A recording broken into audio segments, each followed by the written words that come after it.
back to my channel. If you are new to this channel, hi, this is Komal from Study with Kids. I would be really happy if you take a moment and subscribe to my channel. In today's video, we'll do the next chapter of physics, that is electricity. What is electricity? Electricity is something that has made our life comfortable and easy. अगर हम घर में tube, bulb, refrigerator या कोई भी electric appliance use कर पा रहे हैं because there is electric supply in our area. अगर इलेक्ट्रिक सप्लाई कट ऑफ हो जाए तो हम कोई भी अपने डिवाइस को यूज नहीं कर पाएंगे. So today will start the chapter electricity. So let's get started.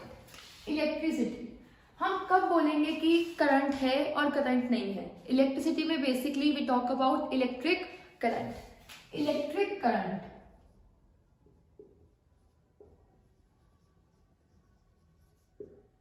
Electric current is defined as the rate of flow of charges. मतलब charge, rate of flow of charges. जब भी हम रेट की बात करते हैं हम उसको डिवाइड करते हैं टाइम से, बिकॉज रेट का मतलब होता है हम बात कर रहे हैं टाइम की कि कितनी देर में वो चीज हो रही है. तो electric current is defined as rate of flow of charges और चार्जेस अपॉन टाइम. तो ये होगा इलेक्ट्रिक करंट.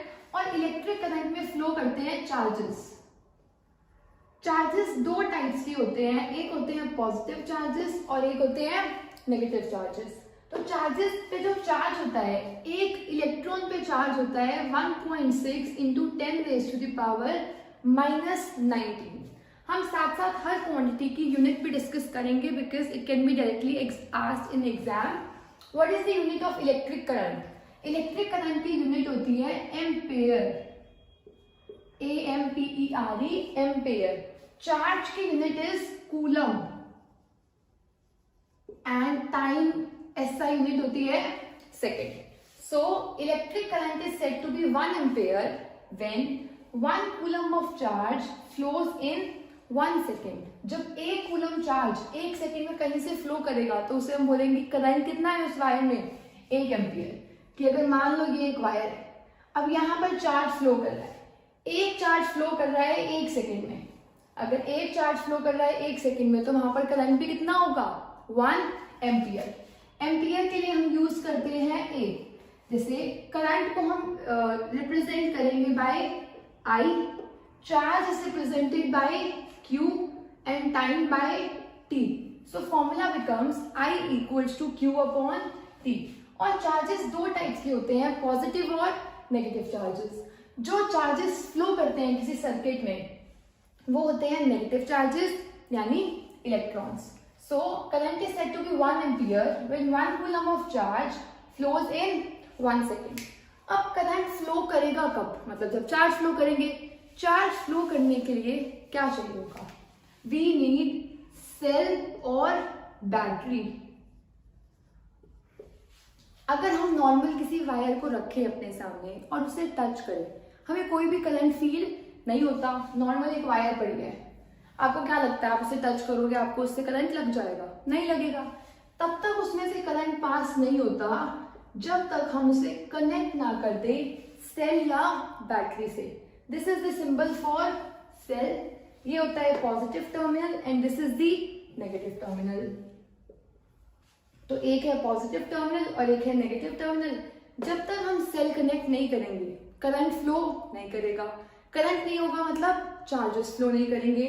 चार्जेस को फ्लो करने के लिए सेल और बैटरी चाहिए. सेल और बैटरी के आने से होता क्या है, मैं आपको एक एग्जाम्पल देके समझाती हूँ.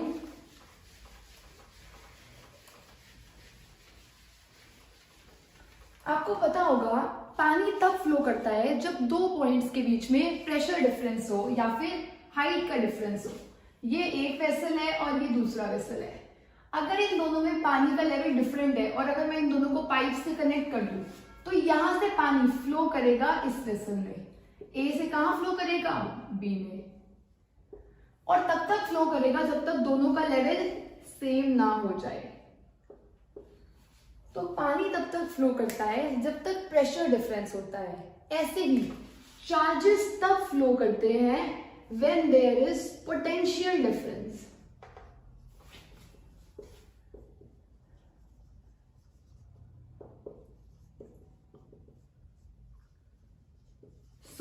we know for likewise for water to flow we need height difference. So for charges to flow we need potential difference. और potential difference ही कौन provide करता है? सेल या फिर बैटरी. मतलब अगर हम ध्यान से देखें तो जब चार्जेस फ्लो करेंगे तब क्या होगा? करंट. और चार्जेस को फ्लो करने के लिए क्या चाहिए? Potential difference. और पोटेंशियल डिफरेंस का प्रोवाइडर कौन है? सेल या फिर बैटरी. सेल और battery provides potential difference. Potential difference is required for charges to move. And जैसे ही चार्जेस फ्लो करेंगे किसी वायर में से, उस वायर में क्या होगा? करंट. बेसिकली करंट के लिए हम क्या कनेक्ट कर देते हैं? सेल और बैटरी. जब भी हम वायर को सेल और बैटरी से कनेक्ट करेंगे तो उसमें क्या फ्लो करेगा? करंट.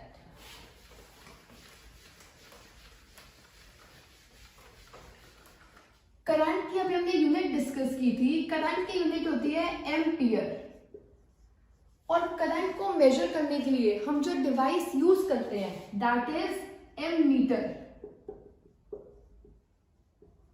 मतलब आप ध्यान से देखो, एम्पियर में से ही एम को निकालकर हमने मीटर ऐड किया है. किसी के भी आगे अगर हम मीटर ऐड करते हैं that is a device to measure that quantity.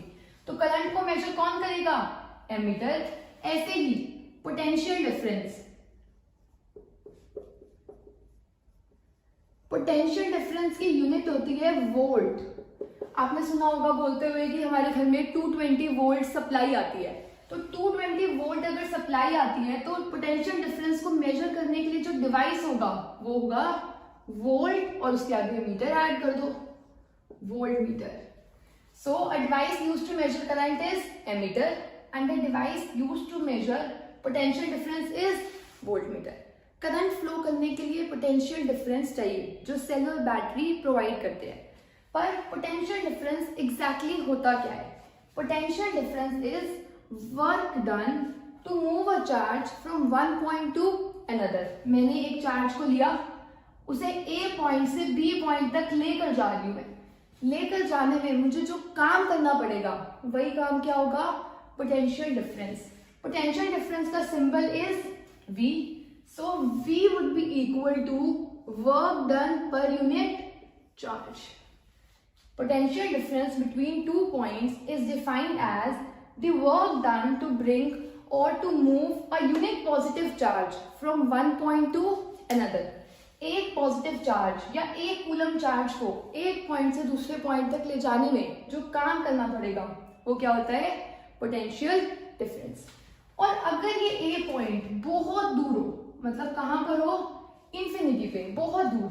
अगर मैं इस क्यू चार्ज को इंफिनिटी से एक पॉइंट पे ला रही हूं तो दैट बिकम्स इलेक्ट्रिक पोटेंशियल. मतलब पोटेंशियल तब होगा जब एक पॉइंट इंफिनिटी हो और दूसरा कोई पॉइंट हो.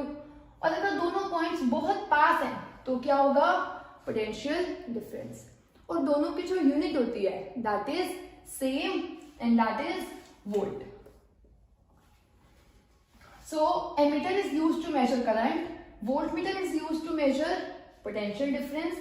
voltmeter हम हमेशा कनेक्ट करते हैं पैरेलल में and ammeter is always connected in series. Exam के लिए बहुत इंपॉर्टेंट क्वेश्चन है, how is ammeter connected in a circuit और how is voltmeter connected in a circuit. ammeter connect होता है सीरीज में और voltmeter कनेक्ट होता है पैरेलल में. सीरीज का मतलब होता है एक लाइन में, मतलब ये एक लाइन है, यहाँ पर हम क्या कनेक्ट कर सकते हैं? एमीटर. एमीटर का सिंबल होता है एक सर्कल ड्रॉ करके आपको ए ड्रॉ करना है तो ये क्या हो गया? एमीटर. और अगर आपको वोल्ट मीटर कनेक्ट करना है, अगर ये वायर है तो आपको इसके पैरेलल में वोल्ट मीटर लगाना होगा. वोल्ट मीटर का सिंबल होगा, एक सर्कल ड्रॉ करना है, उसमें क्या आएगा? V. तो वोल्ट मीटर लगता है पैरेलल में. आपको पता होगा पैरेलल लाइंस ये होती है. तो जो पैरेलल में लगता है वो कौन सा डिवाइस होता है? वोल्टमीटर. और जो सीरीज में लगता है वो कौन सा डिवाइस होता है? Ammeter. So I hope you are clear with electric current, potential and potential difference. Charges तब फ्लो करते हैं जब चार्जेस फ्लो करेंगे तो करंट होगा. चार्जेस तब फ्लो करते हैं जब पोटेंशियल डिफरेंस हो. और पोटेंशियल डिफरेंस को मेंटेन करने के लिए वी यूज सेल और battery.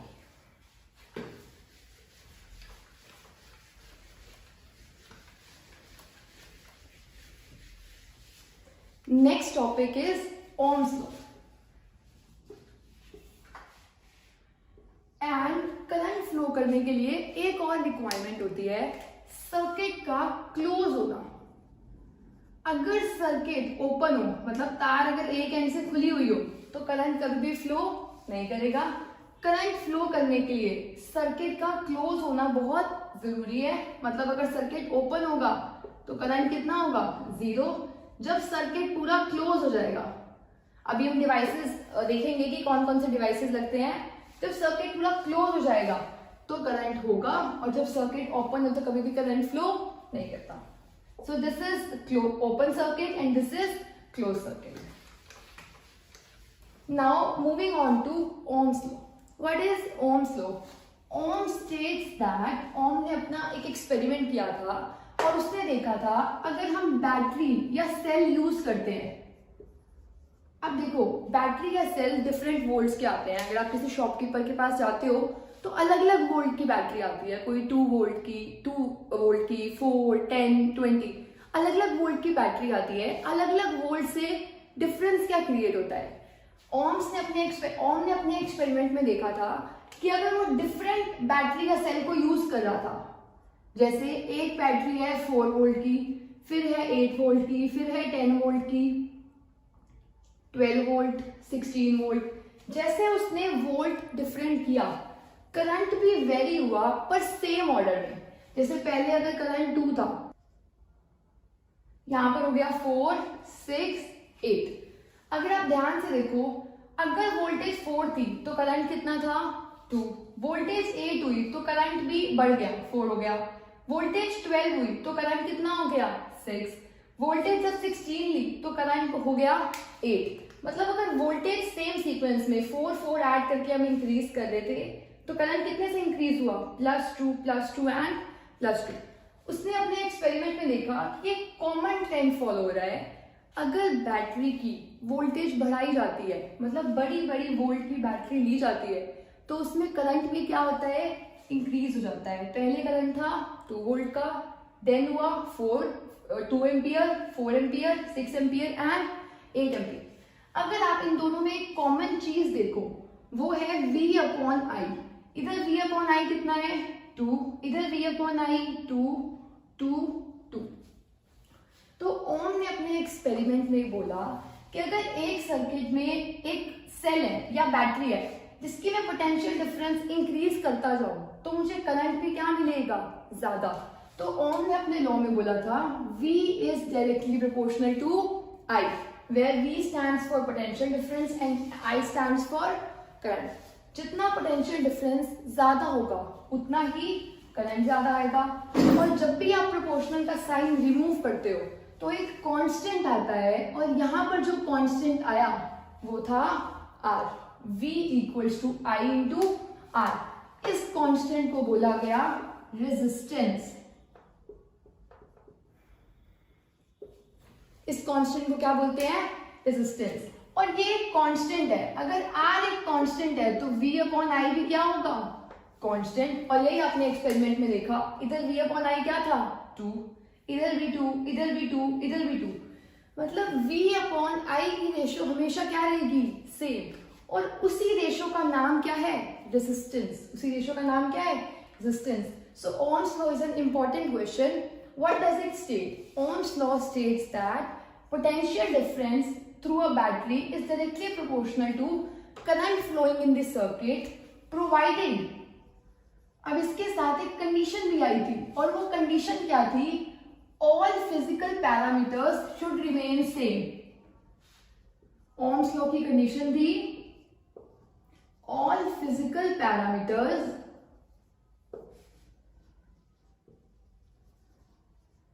like temperature and pressure should remain same। मतलब V तब तक I के साथ बढ़ेगा जब तक टेम्परेचर और प्रेशर कांस्टेंट रहेंगे। अगर टेम्परेचर और प्रेशर कांस्टेंट ना रहे तो इनकी रेशियो भी ऐसे सेम नहीं आएगी। सो आपको ओम्स लॉ में ये भी डिफाइन करना है एंड कंडीशन भी लिखनी है कि provided all the physical parameters like temperature and pressure remains constant. Now will discuss about resistance कि रेजिस्टेंस है क्या.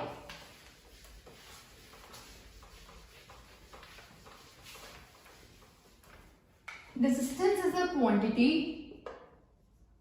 that is basically opposition. Resistance is basically opposition. जैसे अगर आपको कोई कहीं जाने के लिए बोल रहा है, किसी पार्टी पे जाने के लिए, एंड आप बार बार उसे मना कर रहे हो, तो आप उस चीज के लिए रेजिस्ट कर रहे हो. रेजिस्ट करने का मतलब है उस चीज के लिए अपोज करना. अब आप अपोज कर रहे हो तो क्या प्रोवाइड कर रहे हो? ओपोजिशन. हम इस चैप्टर में पढ़ रहे हैं इलेक्ट्रिसिटी, मतलब इलेक्ट्रिक करंट के बारे में. अब इलेक्ट्रिक करंट को जो अपोज करता है उसे हम क्या बोलते हैं? Resistance. So basically resistance is the opposition to the electric current. मतलब अगर करंट मूव कर रहा है तो उसको कोई ना कोई रुकावट मिल रही है. उसी रुकावट को, उसी ऑब्स्ट्रक्शन को, उसी ऑपोजिशन को हम क्या नाम बोल रहे हैं? रेजिस्टेंस. और ये रेजिस्टेंस क्वांटिटी आई थी V इक्वल्स टू IR से. इस R क्वांटिटी को क्या बोलते हैं? रेजिस्टेंस. अब आप सोच के देखो रेजिस्टेंस कैसे मिल रही है एक वायर में. ये एक वायर है, करंट फ्लो करने के लिए हम क्या लगाएंगे? सेल. तो मैंने क्या अप्लाई किया हुआ है यहाँ पर? सेल. जैसे मैंने सेल लगाया तो इसको ऑपोजिशन क्यों मिल रही है? करंट को ऑपोजिशन कैसे मिल रही है? एक इलेक्ट्रॉन है, जैसे ये इलेक्ट्रॉन मूव करेगा, इलेक्ट्रॉन के मूव करने से मुझे क्या मिलेगा? करंट. अगर मैं यहाँ पर देखूं इलेक्ट्रॉन जा रहा है तो मुझे क्या मिल रहा है? करंट. अब ऑपोजिशन का मतलब है कोई भी अगर हम वायर लेते हैं तो उसमें एक इलेक्ट्रॉन तो होगा नहीं, बहुत सारे इलेक्ट्रॉन होंगे. इलेक्ट्रॉन जब बहुत सारे होंगे तो यहां से यहां आने में ये वापस रास्ते में कहीं ना कहीं कोलाइड करेगा. ये इलेक्ट्रॉन आया, रैंडमली मूव करते हुए इससे कोलाइड किया, फिर आया यहाँ कोलाइड किया, फिर आया इस यहाँ पर इलेक्ट्रॉन है उससे कोलाइड किया. मतलब एक इलेक्ट्रॉन पहले अगर 10 सेकेंड्स में पहुंच रहा था, अब इस इलेक्ट्रॉन को यहाँ पहुंचने में 20 सेकेंड्स लग रहे हैं. 20 सेकेंड्स लगने का रीजन क्या है? एक इलेक्ट्रॉन को डायरेक्ट जाना था, एक इलेक्ट्रॉन को 10 से कोलाइड करके जाना है, तो उसे टाइम क्या लगेगा? ज्यादा लगेगा. इसी ऑपोजिशन का नाम क्या है? रेजिस्टेंस. इसी ऑपोजिशन को हम क्या बोल रहे हैं? Resistance. So we understood that resistance is the opposition to the flow of electric current. Now what is the cause of resistance? अगर कोई पूछे कि रेजिस्टेंस हो क्यों रहा है, cause of resistance is the collisions of electrons with the other electrons. collisions जब electrons दूसरे इलेक्ट्रॉन्स के साथ कोलाइड करेंगे तो अगर उन्हें टाइम पहले 10 सेकंड लगना था तो अब टाइम कितना लगेगा? 20 सेकंड्स. टाइम ज्यादा लग रहा है. अगर टाइम ज्यादा लग रहा है, पहले एक इलेक्ट्रॉन पहुंच रहा था, अब 10 सेकंड पे एक भी इलेक्ट्रॉन नहीं पहुंच रहा, इसका मतलब करंट क्या हो जाता है? डिक्रीज. अगर किसी वायर में बहुत सारी ऑपोजिशन हो, मतलब बहुत देर लग रही है उसको पहुंचने में, अगर चार्जेस फ्लो ही नहीं करेंगे तो करंट तो शो ही नहीं होगा. अगर करंट नहीं शो हो रहा है इसका मतलब करंट क्या हो गया है? डिक्रीज. बेसिकली अगर किसी वायर में रेजिस्टेंस कम होता है तो करंट ज्यादा होता है, और अगर रेजिस्टेंस ज्यादा होता है तो करंट कम होगा. अगर किसी वायर में बहुत कोलिशंस हैं, बहुत लड़ाइयां हो रही हैं, तो करंट बहुत कम होगा. अगर बहुत कम कोलिशंस हैं तो करंट बहुत ज्यादा होगा. So now we discuss some factors on which resistance depends.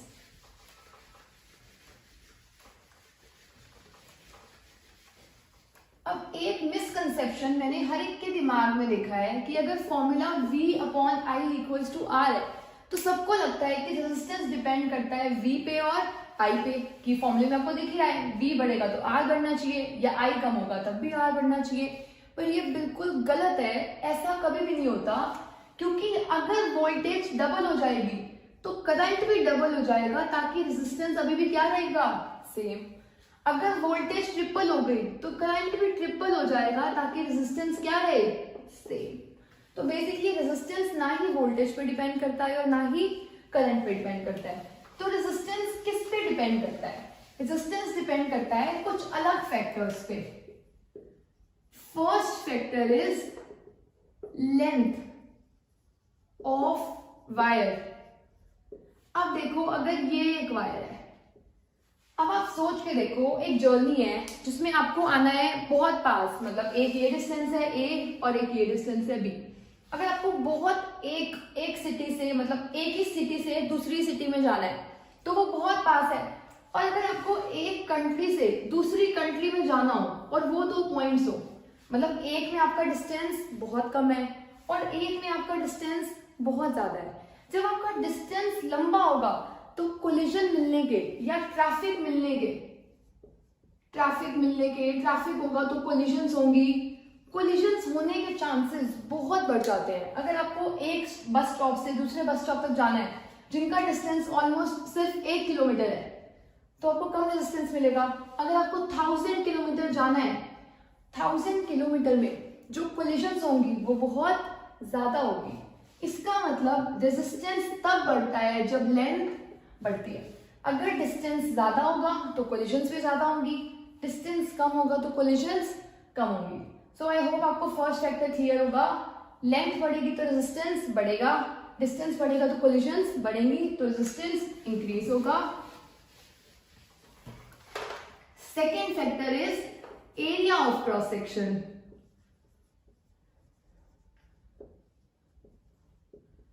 अब एरिया ऑफ क्रॉस सेक्शन का क्या मतलब है? एक रोड है जो इतनी सी एरिया में है और एक रोड का एरिया इतना बड़ा है, मतलब इतनी बड़ी रोड है। अब आप सोच के देखो, जो रोड्स बिल्कुल थोड़ी सी होती है, छोटी सी होती हैं, उसमें कोलिजन्स ज्यादा होती हैं, और जब खुली रोड होती है, बहुत बड़ी रोड होती है, तो उसमें कोलिजन्स कम होती है। मतलब अगर एरिया कम है तो रेजिस्टेंस ज्यादा है, कोलिजन ज्यादा है। अगर एरिया ज्यादा है तो कोलिजन्स कम है। एरिया ज्यादा है तो कोलिजन्स कम है, कोलिजन्स कम है तो रेजिस्टेंस भी कम होगा। मतलब अगर रेजिस्टेंस तब बढ़ता था तब लेंथ बढ़े, अब रेजिस्टेंस तब बढ़ेगा जब एरिया कम होगा। अगर एरिया कम है तो रेजिस्टेंस ज्यादा है, अगर एरिया ज्यादा है तो रेजिस्टेंस कम है। तो 2 फैक्टर्स तो यही हो गए।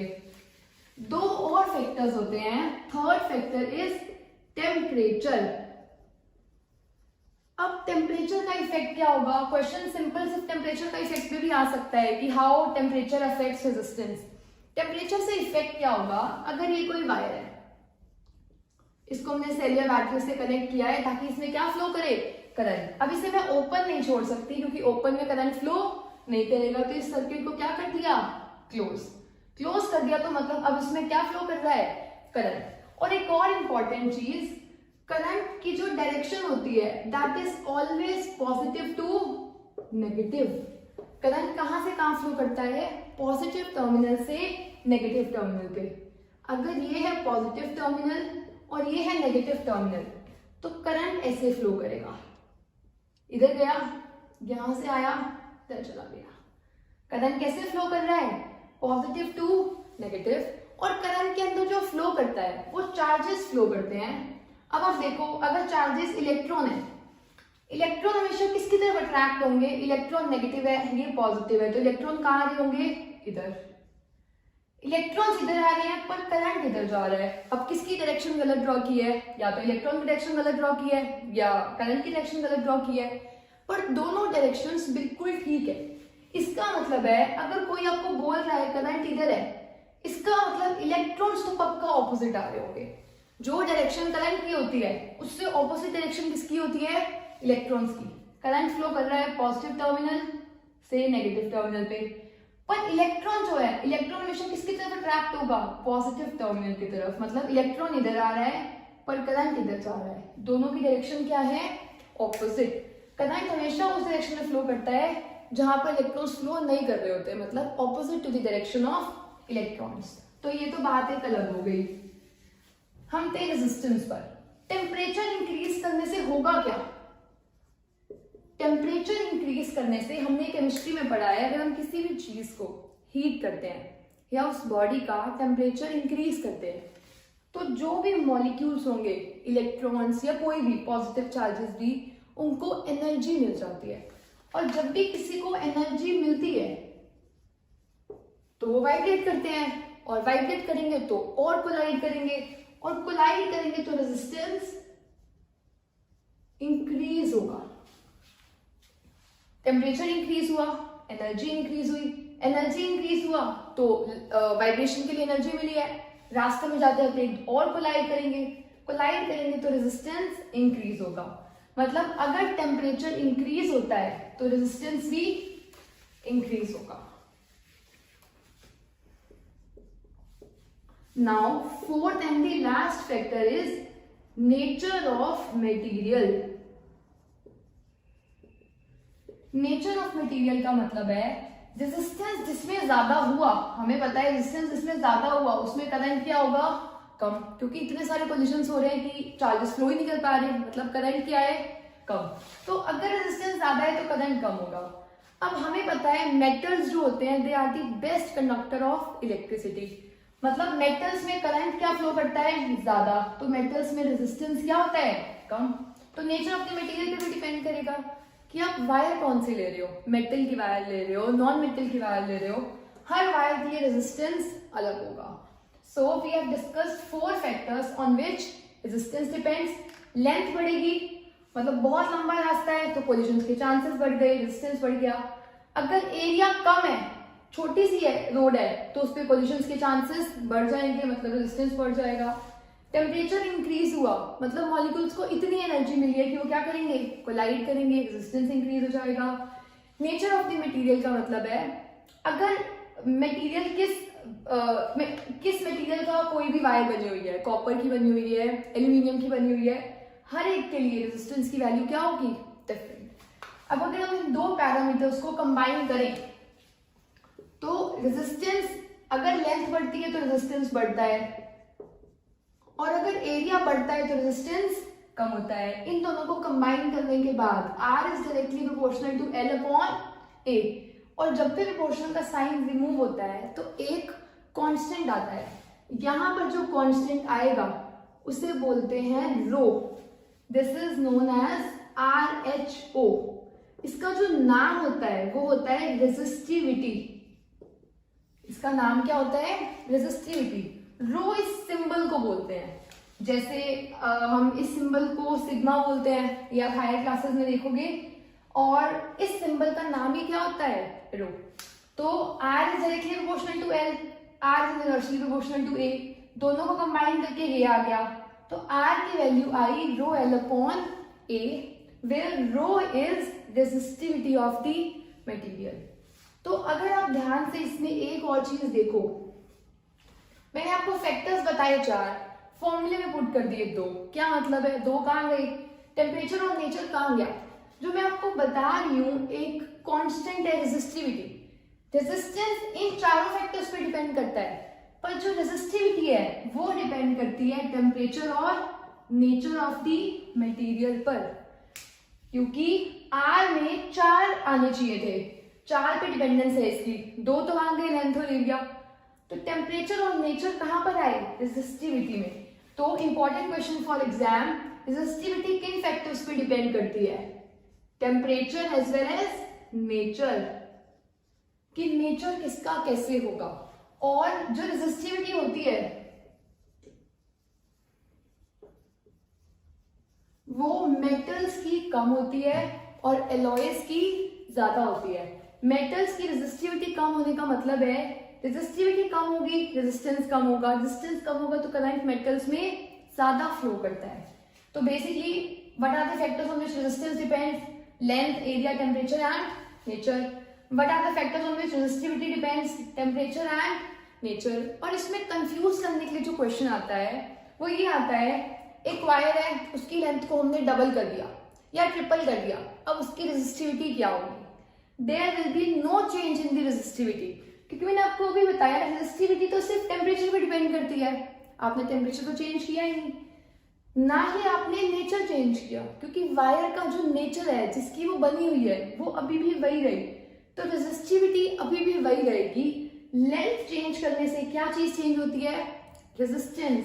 रेजिस्टिविटी एक बॉडी की सेम रहती है, मतलब अगर हम बात करें किसी भी मटेरियल की, कॉपर की 30 डिग्री सेल्सियस पे एक फिक्स वैल्यू होगी रेजिस्टिविटी की, जो ना ही लेंथ से चेंज होगी और ना ही एरिया से चेंज हो गई, प्योर कांस्टेंट होगा इसके केस में। So now we'll discuss few symbols that we'll use in this chapter. First symbol is of cell. मतलब अगर आपको सेल को रिप्रेजेंट करना हो तो एक बड़ी लाइन ड्रॉ करनी है, एक छोटी लाइन. बड़ी लाइन डिनोट करती है पॉजिटिव टर्मिनल एंड छोटी वाली लाइन डिनोट करती है नेगेटिव टर्मिनल को. Battery is a combination of cells. मतलब एक से ज्यादा सेल्स हो जाएंगे तो क्या बन जाएगी? बैटरी. अब एक होता है की ओपन और एक होती है की क्लोज. आपके घर में भी डिवाइसेस के आगे स्विच लगे होंगे. उस स्विच को जब आप क्लोज करते हो, मतलब प्रेस करते हो, तो वो डिवाइस वर्क करता है. अगर नहीं करते हो तो वो डिवाइस वर्क नहीं करता. ऐसे ही की अगर ओपन होगी, मतलब सर्किट ओपन है, तो कोई भी करंट फ्लो नहीं करेगा. अगर की क्लोज है तो डॉट शो हुई होगी. इसका मतलब की क्लोज का मतलब करंट फ्लो कर रहा है और की ओपन का मतलब करंट फ्लो नहीं कर रहा. एमीटर का सिंबल हम डिनोट करते हैं सर्कल ड्रॉ करके A, use to measure current. Voltmeter के लिए हम करते हैं V, use to measure potential difference. Galvanometer के लिए हम ड्रॉ करते हैं G. This we will discuss in the chapter magnetic effects of electric current. Switch अगर ओपन होगा तो सर्किट को ओपन कर दो, स्विच अगर क्लोज होगा तो सर्किट को क्लोज कर देंगे. Next is resistor. रेजिस्टर का मतलब वो डिवाइस जो रेजिस्टेंस को प्रोवाइड कर रहा है, उसको क्या बोलेंगे? रेजिस्टर. एक होता है वेरिएबल रेजिस्टेंस. मतलब रेजिस्टेंस फिक्स्ड भी हो सकती है और वेरिएबल भी हो सकती है. वेरिएबल का मतलब चेंजिंग. आप अगर स्कूल में एक्सपेरिमेंट करते तो वहां पर रेजिस्टेंस बॉक्स होता है जिसमें आप नॉब्स को निकाल कर रेजिस्टेंस की वैल्यू चेंज कर सकते हो. उसे बोलते हैं variable resistance. Next is wire crossing without joining. मतलब एक वायर यहां से जा रही है, अगली वायर बस उसके ऊपर से रखी हुई है. तो ये वायर, एक वायर ये थी, एक वायर इसको क्रॉस कर दिया है पर इसको ज्वाइन नहीं किए हुए. मतलब दोनों वायर्स को हमने मिलाया नहीं हुआ एक पॉइंट पे, बस वायर ऊपर से जा रही है. एक ये वायर है, एक वायर इसके ऊपर रखी हुई है. तो ये सिंबल होगा वायर क्रॉसिंग विदाउट ज्वाइनिंग का. नेक्स्ट सिंबल है ये हमारा बल्ब का. बल्ब के लिए ऐसे हमें सिंबल ड्रॉ करना है. और ये है हमारा किसी भी इलेक्ट्रिक सर्किट. एक बेसिक इलेक्ट्रिक सर्किट में क्या होगा? बैटरी. बैटरी के पॉजिटिव एंड से करंट निकल रहा है और यहाँ पर करंट आ रहा है. और ये के लिए क्या कनेक्ट किया हुआ है? बल्ब और ammeter to measure electric current. So I hope आपको सिंबल्स सारे क्लियर हो गए होंगे.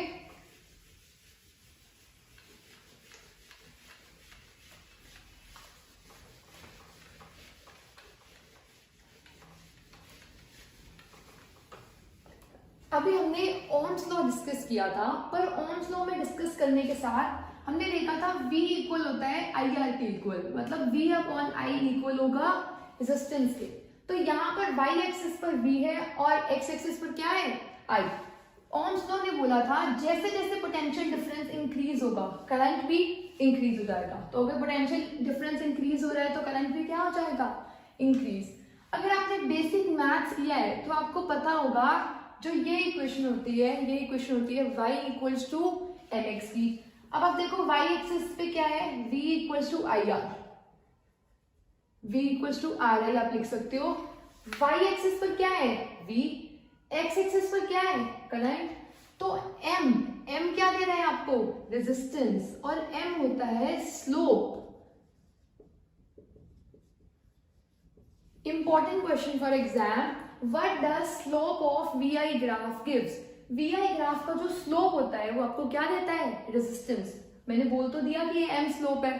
स्लोप का मतलब होता है कि कितना इंक्लिनेशन है, मतलब कितना ऊपर है. एक स्लोप ये भी हो सकता है, स्लोप यहाँ पर भी हो सकता है.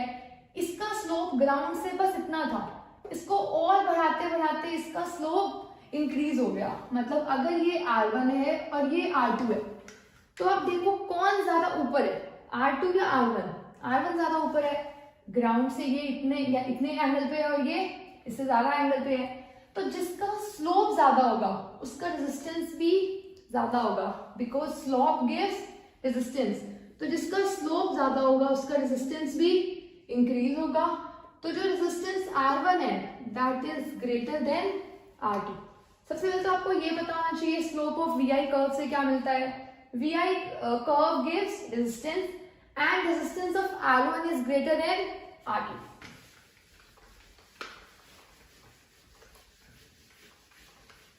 Now we will do the next topic, that is resistors in series as well as resistors in parallel.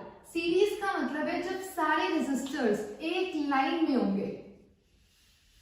अब ये सारे रेजिस्टर, एक रेजिस्टर है R1, एक रेजिस्टर है R2, एक रेजिस्टर है R3, ऐसे बहुत सारे रेजिस्टर्स हो सकते हैं। सीरीज कॉम्बिनेशन का मतलब है एक लाइन जो आगे बढ़ती जा रही है, तो रेजिस्टर्स किस में हुए? सीरीज में। नेक्स्ट है पैरेलल। पैरेलल का मतलब है जैसे पैरेलल लाइंस होती हैं, एक रेजिस्टर यहां हुआ, नेक्स्ट रेजिस्टर और एक और resistor R1, R2 and R3। अब या तो मैं ये तीन रेजिस्टर्स लगाऊं या मुझे पता होना चाहिए कि ये तीनों रेजिस्टर का काम एक अकेला रेजिस्टर कितना करेगा। मतलब अगर ये 10 काम कर रहा है, ये भी 10 काम कर रहा है, ये भी 10 काम कर रहा है, तो अगर मैं इन तीनों को हटाऊं तो मैं कौन से रेजिस्टर को लगाऊं जो इन तीनों का नेट इफेक्ट काम करे, तो उसे हम बोलते हैं आर इफेक्टिव। अब या तो इन तीनों को पैरेलल में लगाना या फिर इन तीनों की जगह एक रेजिस्टर लगाना जो सेम काम करे जो ये तीनों कर रहे थे, तो उस रेजिस्टेंस को क्या बोलेंगे? R effective. पर ये आर इफेक्टिव है पैरेलल का और ये आर इफेक्टिव है सीरीज का। अब सीरीज में नॉर्मल क्या करना होता है? Normal and basic addition, R1 plus R2 plus R3। ये सिंपल आंसर होता है सीरीज का। मतलब अगर ये 10 था, ये भी 10 था और ये भी 10 था। एक और चीज, रेजिस्टेंस की जो यूनिट होती है दैट इज ओम। रेजिस्टेंस की यूनिट इज ओम। ओम को हम रिप्रेजेंट करते हैं इस सिंबल से। ये वाला सिंबल क्या डिनोट कर रहा है? रेजिस्टेंस, एंड दैट इज ओम। और रेजिस्टेंस का हमने फॉर्मूला किया था V upon I। So this can be an important question. When is resistance said to be 1 ohm? Resistance 1 ohm तब होगा when potential difference of 1 volt flows through a wire carrying current of 1 ampere. जब ये भी 1 होगा और ये भी 1 होगा तो रेजिस्टेंस भी किसके इक्वल होगा? 1 ओम के। तो अभी हम देख रहे थे अगर मैं इन तीन रेजिस्टर्स को सीरीज में लगाती हूं तो इसका क्या होगा? 10 ओम, 10 ओम, 10 ओम।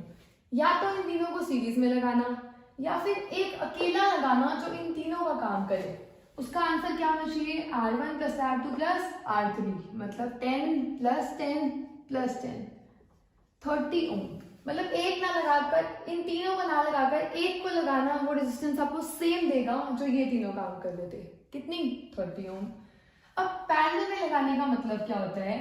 पैरेलल में लगाने से जो रेजिस्टेंस आती है उसका फॉर्मूला होता है 1 upon R dash equals to 1 upon R1 plus 1 upon R2 plus 1 upon R3।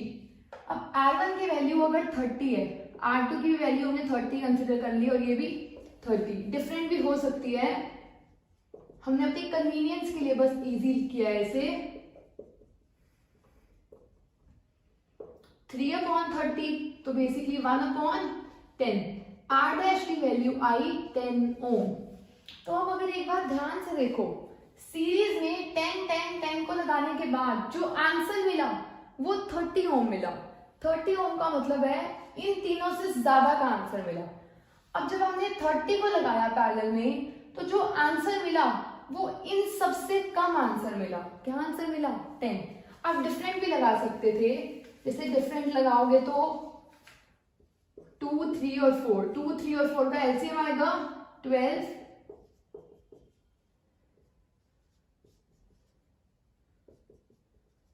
तो R dash would be 12 upon 13 ohm. कितना आ गया? 12 अपॉन 13 ओम। तो अगर आप सीरीज में लगाते हो तो आंसर बड़ा आता है, अगर आप पैरेलल में लगाते हो तो 2, 3, 4 से भी छोटा आया। 12 अपॉन 13 की वैल्यू 0.1 समथिंग आएगी, 0.8 समथिंग, जो कि बहुत कम है 2 से भी, 3 से भी और 4 से भी। तो पैरेलल का आंसर सबसे कम आता है और सीरीज का आंसर सबसे ज्यादा आता है। So I hope you are clear with this, with the resistors in series and resistors in parallel. अब आप देखो, जब तीनों सीरीज में कनेक्टेड है तो एक चीज सेम रहती है जिसे हम बोलते हैं करंट, क्योंकि हमें पता है current is the flow of charges. अगर वायर ही एक है, यहाँ पर, यहाँ पर, यहाँ पर, यहाँ पर एक ही वायर है तो पूरी वायर में करंट भी कैसा होगा? सेम, एक ही वायर है। अब आप पैरेलल में देखो, यहां से करंट आ रहा है और यहां से जा रहा है, यहाँ पे करंट 3 में डिवाइड हो गया, 3 में डिवाइड हो गया मतलब करंट सेम तो है नहीं, करंट तीनों में क्या होगा, डिफरेंट। अगर करंट डिफरेंट है तो क्या चीज सेम रहेगी, इस रेजिस्टर का एक पॉइंट यहाँ पर, इस रेजिस्टर का एक पॉइंट यहाँ पर, इसका यहाँ पर, इसका यहाँ पर और इसका भी यहाँ पर। मतलब अगर रेजिस्टर्स के दोनों पॉइंट्स कॉमन हो सारे रेजिस्टर्स के, तो वो कैसे होते हैं, पैरेलल में। और दो पॉइंट्स की डेफिनेशन के लिए हमने किया था पोटेंशियल डिफरेंस, कि इन दो पॉइंट्स का पोटेंशियल डिफरेंस हमेशा क्या होता है, सेम। तो अगर तीनों पैरेलल में कनेक्टेड है तो क्या चीज सेम रहेगी, पोटेंशियल डिफरेंस। तो एग्जाम में ये भी क्वेश्चन आ सकता है, सीरीज में कौन सी quantity remains constant, that is current, और पैरेलल में कौन सी क्वांटिटी कांस्टेंट रहती है, पोटेंशियल डिफरेंस। सो अभी हमने ये तो देख लिया कि रेजिस्टर्स हम सीरीज में भी कनेक्ट कर सकते हैं और पैरेलल में भी कनेक्ट कर सकते हैं। अब जो हमारे डोमेस्टिक, जो हमारे घर में सर्किट्स होते हैं, जो भी डिवाइसेस हैं, एसी, रेफ्रिजरेटर, फैन, ट्यूब्स, ये सब कैसे कनेक्टेड होते हैं, सीरीज में या पैरेलल में। विल सी दैट कि या तो ये सारे डिवाइसेस सीरीज में कनेक्टेड होते हैं, ये हो गया AC, refrigerator and next is bulb, या तो ये सारे सीरीज में कनेक्टेड होते हैं या फिर पैरेलल में, एसी, बल्ब एंड रेफ्रिजरेटर। तो विल सी कि ये एसी में सीरीज में कनेक्ट होंगे या पैरेलल में। अब हमने अभी देखा था कि सीरीज में क्या सेम रहता है, करंट, और पैरेलल में क्या सेम होता है, पोटेंशियल डिफरेंस। अब करंट सेम होने का मतलब क्या है, अगर कोई भी डिवाइस खराब हो गया, फ्यूज हो गया, तो इसमें करंट, अगर एसी खराब हो गया तो एसी में करंट कितना जाएगा, 0। अब क्योंकि एसी में करंट 0 गया और करंट सब में सेम जाएगा, तो ना ही रेफ्रिजरेटर वर्क करेगा और ना ही बल्ब वर्क करेगा। अब हम ऐसे तो नहीं चाहेंगे कि एक डिवाइस खराब हो और पूरे घर में सब कुछ डिवाइसेस सारे ही बंद हो जाए। तो एक रीजन तो हमें मिल गया कि हम सीरीज में तो कनेक्ट नहीं कर सकते। सो फर्स्ट रीजन इज, अगर सीरीज में कनेक्ट किया तो अगर एक डिवाइस भी खराब हो जाता है या एक डिवाइस प्रॉपर्ली फंक्शन नहीं कर पाता, then it will affect the other systems also, other devices also. So we can't use series arrangement for domestic purposes. और हम पैरेलल को क्यों यूज करते हैं, क्योंकि पैरेलल में सबके पास करंट क्या जाता है, डिफरेंट। अब एसी और रेफ्रिजरेटर्स ये सब हैवी पावर वाले डिवाइसेस होते हैं, मतलब इनको वर्क करने के लिए करंट ज्यादा चाहिए होता है। तो अगर हम इन्हें पैरेलल में कनेक्ट करते हैं तो जो करंट जाता है वो एज पर देयर रिक्वायरमेंट जाता है, जिसको जितना करंट चाहिए उतना मिलेगा, क्योंकि पोटेंशियल डिफरेंस सेम है। पोटेंशियल डिफरेंस सेम है तो क्या डिफरेंट है, करंट डिफरेंट है, इसका पाथ अलग है, इसका पाथ अलग है और इसका पाथ अलग है, तीनों में अलग अलग करंट जा रहा है। बेसिकली हर डिवाइस को फंक्शन करने के लिए जितना करंट चाहिए उतना किसमें मिलेगा, पैरेलल में। सो डोमेस्टिक पर्पस के लिए we do not use series arrangement and we use parallel arrangement. So last topic for today's class is heating effect of electric current, कि जब भी किसी वायर में से करंट फ्लो करेगा, सेल और बैटरी कनेक्ट करने के बाद, अगर किसी डिवाइस में से, आपने देखा होगा अगर आप चार्जर को, फोन को थोड़ी देर चार्जर पे चार्जिंग के लिए लगाते हो तो थोड़ी देर बाद इट बिकम्स हॉट, फोन भी गर्म हो जाता है और चार्जर का जो अडेप्टर है वो भी गर्म होने लग जाता है, हीटअप हो जाता है। तो वो जो हीटअप हो रहा है वो क्यों हीटअप हो रहा है, उसका कॉज क्या है, एंड इसी इफेक्ट को हम क्या बोलते हैं, heating effect of electric current. कि जब भी किसी वायर में से करंट फ्लो करेगा तो वो थोड़ी देर बाद हीटअप होनी स्टार्ट हो जाती है, मतलब गर्म हो जाती है। अब हीटअप होने का रीजन क्या है, यहाँ पर इलेक्ट्रॉन है, यहाँ पर भी इलेक्ट्रॉन है। इलेक्ट्रॉन जब मूव कर रहे हैं तो इलेक्ट्रॉन मूव करते हुए कोलाइड करते हैं, और कोलिजन्स की वजह से क्या होता है, रेजिस्टेंस। रेजिस्टेंस का कॉज क्या होता है, कोलिजन्स, तो उसकी वजह से क्या होता है, रेजिस्टेंस। अब ये इलेक्ट्रॉन ने यहाँ पर इसके इलेक्ट्रॉन के साथ कोलाइड किया तो अपनी काइनेटिक एनर्जी इसको दे दी, तो इस इलेक्ट्रॉन की काइनेटिक एनर्जी इंक्रीज हो गई। काइनेटिक एनर्जी इंक्रीज हो गई तो हमें क्या लगेगा कि इस बॉडी का टेम्परेचर भी क्या हो गया, इंक्रीज। या फिर जब भी एनर्जी का ट्रांसफॉर्मेशन होता है from one form to energy, तो कुछ हीट रिलीज होती है, उस हीट रिलीज को हम बोलते हैं कि बॉडी का टेम्परेचर इंक्रीज हो गया। पर चार्जर में जो हीट निकल रही है that is of no use to us, मतलब हम कुछ यूज तो कर ही नहीं पा रहे हैं। Heating effect of electric current में हम देखेंगे इसकी एप्लीकेशंस जहां पर एक्चुअली हीटिंग रिक्वायर्ड होती है, मतलब कई जगह जैसे आपको इलेक्ट्रिक गीजर, इलेक्ट्रिक टोस्टर, इन सब में हीट आपको चाहिए। यहाँ पर चार्जर में जो आपको हीट मिल रही है दैट इज यूजलेस, तो हम वो एप्लीकेशन देखेंगे जहां पर हम इस हीट को यूज कर सकते हैं। और जूल ने अपने लॉ में बोला था, that is Joule's law of heating, he stated that कि जूल्स लॉ ऑफ हीटिंग में स्टेटेड दैट हीट एनर्जी, जो हीट एनर्जी रिलीज होती है that is directly proportional to square of the current flowing. कि अगर एक वायर है इसमें करंट बहुत ज्यादा फ्लो कर रहा है तो इसमें हीट भी बहुत ज्यादा रिलीज होगी। सेकेंड, रेजिस्टेंस, अगर इस वायर का जो जिस मटेरियल की ये बनी हुई है अगर उसका रेजिस्टेंस ज्यादा है तो हीट एनर्जी भी ज्यादा रिलीज होगी। And also proportional to time, कि अगर हम ज्यादा देर के लिए किसी अप्लायंस को छोड़ देते हैं, करंट पास करवाते हैं उसमें से, तो उसमें हीट ज्यादा रिलीज होती है। तो अगर हम इन तीनों को कंबाइन करें I²RT और जो प्रोपोर्शनल साइन रिमूव करके जो कांस्टेंट आता है दैट इज 1, तो जो हीट एनर्जी I है it is equal to I²RT। This is important, Joule's law of heating, that heat is directly proportional to square of current, directly proportional to resistance and also proportional to time. मतलब अगर किसी wire का resistance ज्यादा होगा तो वो heating element में use हो सकती है। इसीलिए important question, why are alloys used for heating element? अभी हमने किया था कि मेटल से ज्यादा रेजिस्टिविटी किसकी होती है? एलॉयज की। तो एलॉयज को हम किस लिए यूज कर सकते हैं? For heating element. जो भी इलेक्ट्रिक टोस्टर, अवन में जो हीटिंग एलिमेंट होता है वो किस मटेरियल का बना होता है? एलॉय का। तो उसमें कौन सा प्रिंसिपल यूज होता है? Heating effect of electric current. So I hope आपको फर्स्ट एप्लीकेशन तो क्लियर हो गई होगी। It is used in electric heaters and geysers. और गीजर्स का जो हीटिंग एलिमेंट होता है वो किसका बनाते हैं? एलॉयज का, because alloys have higher resistivity, higher resistance, और हीटिंग इफेक्ट भी क्या होगा? ज्यादा। Next device that works on this principle is fuse.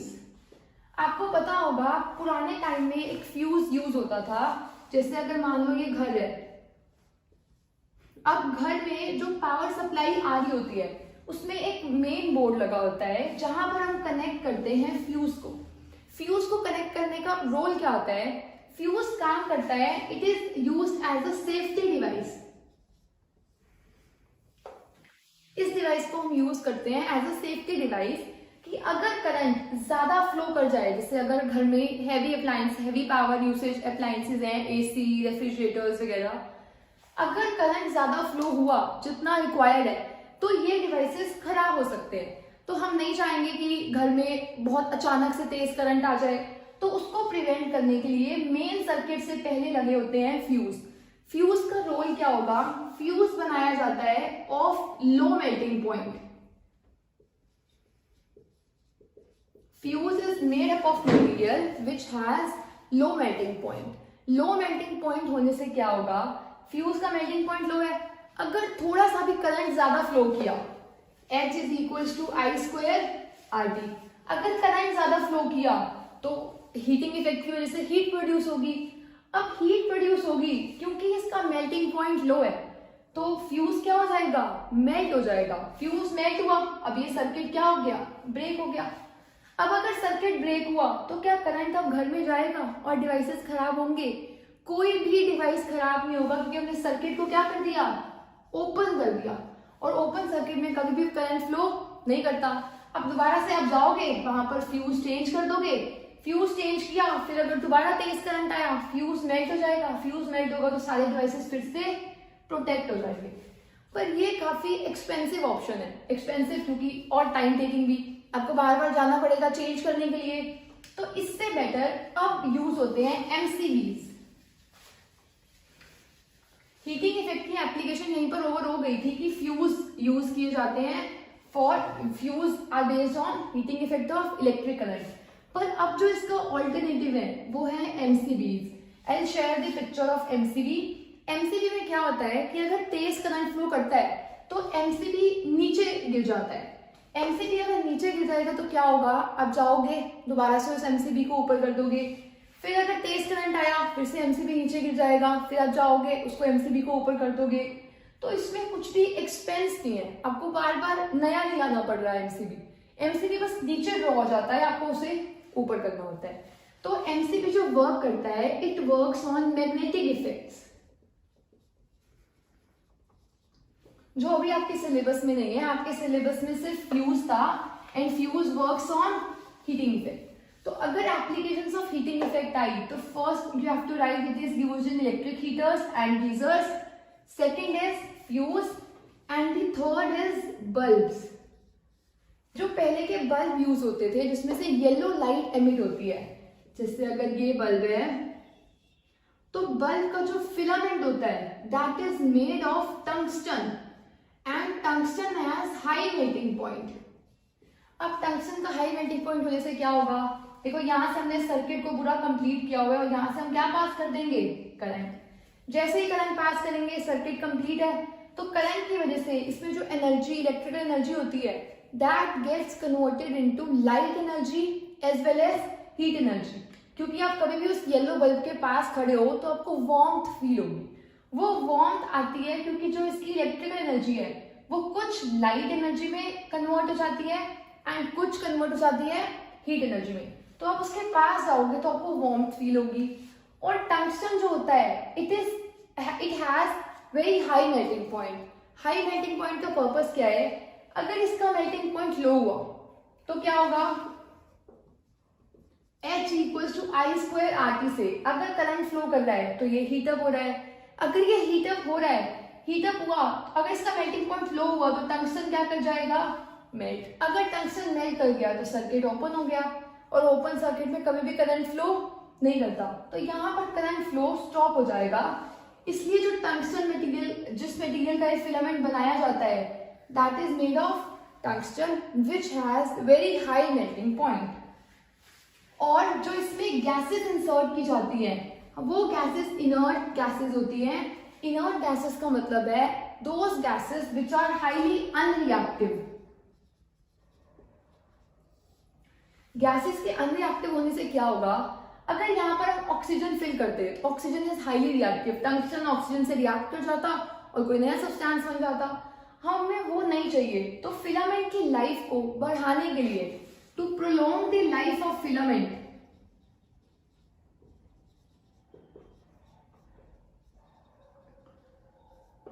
Filament की लाइफ को इंक्रीज करने के लिए यहाँ पर गैसेस कौन से फिल की जाती हैं, इनर्ट गैसेस, जिससे फिलामेंट की लाइफ इंक्रीज हो जाए। So these were the three applications, electric heaters, fuse and bulbs. As we have discussed, formula for heat energy is I square RT. I, where I is the current, R is the resistance and T is the time. तो electric power क्या होगी? Power is defined as the rate of doing work. मतलब power को हम define करते हैं work upon time. And जो भी एनर्जी होती है it is a form of work. मतलब हम जो भी काम करते हैं वो किसी भी एनर्जी की फॉर्म में दिख सकता है। यहाँ पर हमने जो वर्क किया वो किस फॉर्म में दिख रहा है, in the form of heat energy. तो हम वर्क को रिप्लेस कर सकते हैं आई स्क्वायर आर टी से, और नीचे भी क्या है, टाइम। तो power becomes I square R. Rate of doing work is power and power is I square R. And what is the unit of electrical energy? अभी तक हमें पता है एनर्जी की वर्क की यूनिट होती है जूल, बट कॉमर्शियली हम जूल को यूज नहीं कर सकते बिकॉज जूल एक बहुत स्मॉल यूनिट होती है। तो कॉमर्शियली हम जिस यूनिट को यूज करते हैं उसका नेम ही यूनिट है। Commercial unit of energy is unit और kilovolt hour, KWH, kilovolt hour. So KWH is the commercial unit of electrical energy. अब KWH किसके इक्वल होता है? पावर की यूनिट तो वॉट होती है, KWH किसके इक्वल होगा? और 1 वॉट इक्वल हुआ वॉट, पावर की यूनिट वॉट है, वर्क की यूनिट होती है जूल्स और टाइम की यूनिट है सेकेंड। तो W इक्वल होता है जूल्स पर सेकेंड के। तो ये क्वेश्चन भी आ सकते हैं एग्जाम में, what is the relation between W, J and S? So W equals to J second inverse, W equals to J second inverse. And the next is what is the commercial unit of energy, that is kilowatt hour. K का मतलब होता है 1000, kilowatt hour में K का meaning क्या होगा 1000, and what को हम ऐसे लिखने देंगे। नेक्स्ट इज R, एक आर में 3600 सेकेंड्स होते हैं। कितने सेकेंड्स? 3600। सो 1000 और वॉट की वैल्यू होती है joule second inverse into 3600 second. Second से सेकेंड कैंसिल हो गया, दिस बिकम्स 1000 इंटू 3600 और 3.6 into 10 raise to the power 6 joules. तो अगर आपको किलोवाट आवर में एनर्जी कमर्शियल यूनिट बतानी हो एनर्जी की, तो किसके इक्वल होगी? किलोवाट आवर के। और आपको उसका कन्वर्जन भी पता होना चाहिए कि वो कितने जूल्स के इक्वल होता है। So 1 kilowatt hour is equal to 3.6 into 10 raise to the power 6 joules.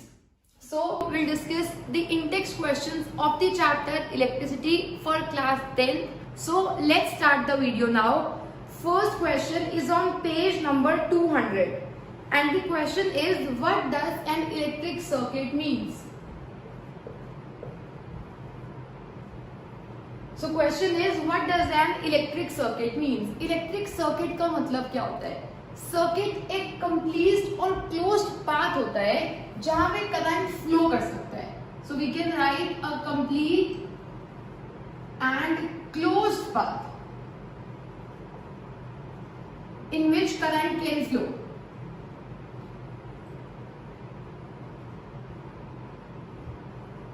उसे हम क्या बोलते हैं कि वो क्या होगा? एक इलेक्ट्रिक सर्किट. क्योंकि अगर तारें खुली हुई हो तो करंट फ्लो नहीं करता. मतलब जैसे अगर आपको एग्जांपल दूं, करंट फ्लो करने के लिए क्या क्या चाहिए? एक तो बैटरी या सेल चाहिए, तो मैंने सेल ड्रॉ कर दिया. अगर करंट फ्लो करना है तो करंट को मेजर करने के लिए एमीटर चाहिए. हमने एक रेजिस्टर लगाया हुआ है और आप यहाँ पर बल्ब भी लगा सकते हो. और रेजिस्टर के पैरेलल में लगता है वोल्टमीटर, तो आप वो भी लगा सकते हो. तो मैंने ये डायग्राम ड्रॉ किया है एक इलेक्ट्रिक सर्किट का. अगर मैं इसे यहाँ से ओपन कर दूं तो क्या ये सर्किट है? अब नहीं. इसमें से क्या करंट फ्लो कर पाएगा? नहीं कर पाएगा. तो this is not an example of electric circuit. जैसे ही हम वायर्स को ज्वाइन कर देते हैं तो ये एक इलेक्ट्रिक सर्किट बन जाता है जिसमें से करंट फ्लो कर सकता है. एक कंटिन्यूअस और क्लोज्ड पाथ जिसमें से करंट इजीली फ्लो कर सकता है. और उसमें कनेक्टिंग वायर्स होती है, सेल होता है, बल्ब होता है, ammeter and voltmeter. So this was first question on page number 200. Second question is define the unit of current. अब जो करंट की यूनिट होती है आपको पता होगा वो होती है एम्पेयर. क्या होती है? एम्पेयर. अब उसने ये नहीं बोला कि what is the unit of current, उसने बोला है define the unit of current. Define का मतलब आपको इसको डिफाइन भी करना है. तो आप डिफाइन कैसे करोगे? आपको पहले करंट का फॉर्मूला पता होना चाहिए. करंट के लिए हम यूज करते हैं I और करंट का फॉर्मूला होता है Q/T. Current is defined as the rate of flow of charges. Rate का मतलब होता है अपॉन टाइम. मतलब कितने चार्जेस फ्लो कर रहे हैं एक सेकंड में, उसे हम बोलते हैं करंट. तो या फिर आप बोल सकते हो चार्ज अपॉन टाइम. तो I होता है करंट, Q होता है चार्ज और टाइम होता है सेकेंड. मतलब टाइम को रिप्रेजेंट करते हैं T से और टाइम की यूनिट होती है सेकेंड. ठीक है. अब आपको डिफाइन करना है एम्पेयर को. तो करंट की जो यूनिट होती है, ये तो सिंबल्स, करंट का सिंबल होता है I, टाइम का सिंबल होता है T, चार्ज का सिंबल होता है Q. अब हम सिंबल की बात नहीं कर रहे, हम यूनिट की बात कर रहे हैं. करंट की यूनिट होती है एम्पेयर, चार्ज की यूनिट होती है कूलम और टाइम की यूनिट होती है सेकेंड. तो आप 1 एम्पियर को कैसे डिफाइन करोगे या एम्पियर को कैसे डिफाइन करोगे? 1 ampere is the current that flows through a wire when 1 coulomb of charge flows through it in 1 second. मतलब आप 1 एम्पियर को डिफाइन करोगे कि अगर 1 कूलम का चार्ज फ्लो करता है किसी भी कंडक्टर में से 1 सेकेंड के अंदर, तो हम बोलते हैं कि करंट कितना होगा? 1 ampere. Current is said to be 1 ampere when 1 coulomb of charge flows in 1 second. तो आप एक और क्वेश्चन आता है केवल एग्जाम में ऐसा सेम मिलता जुलता.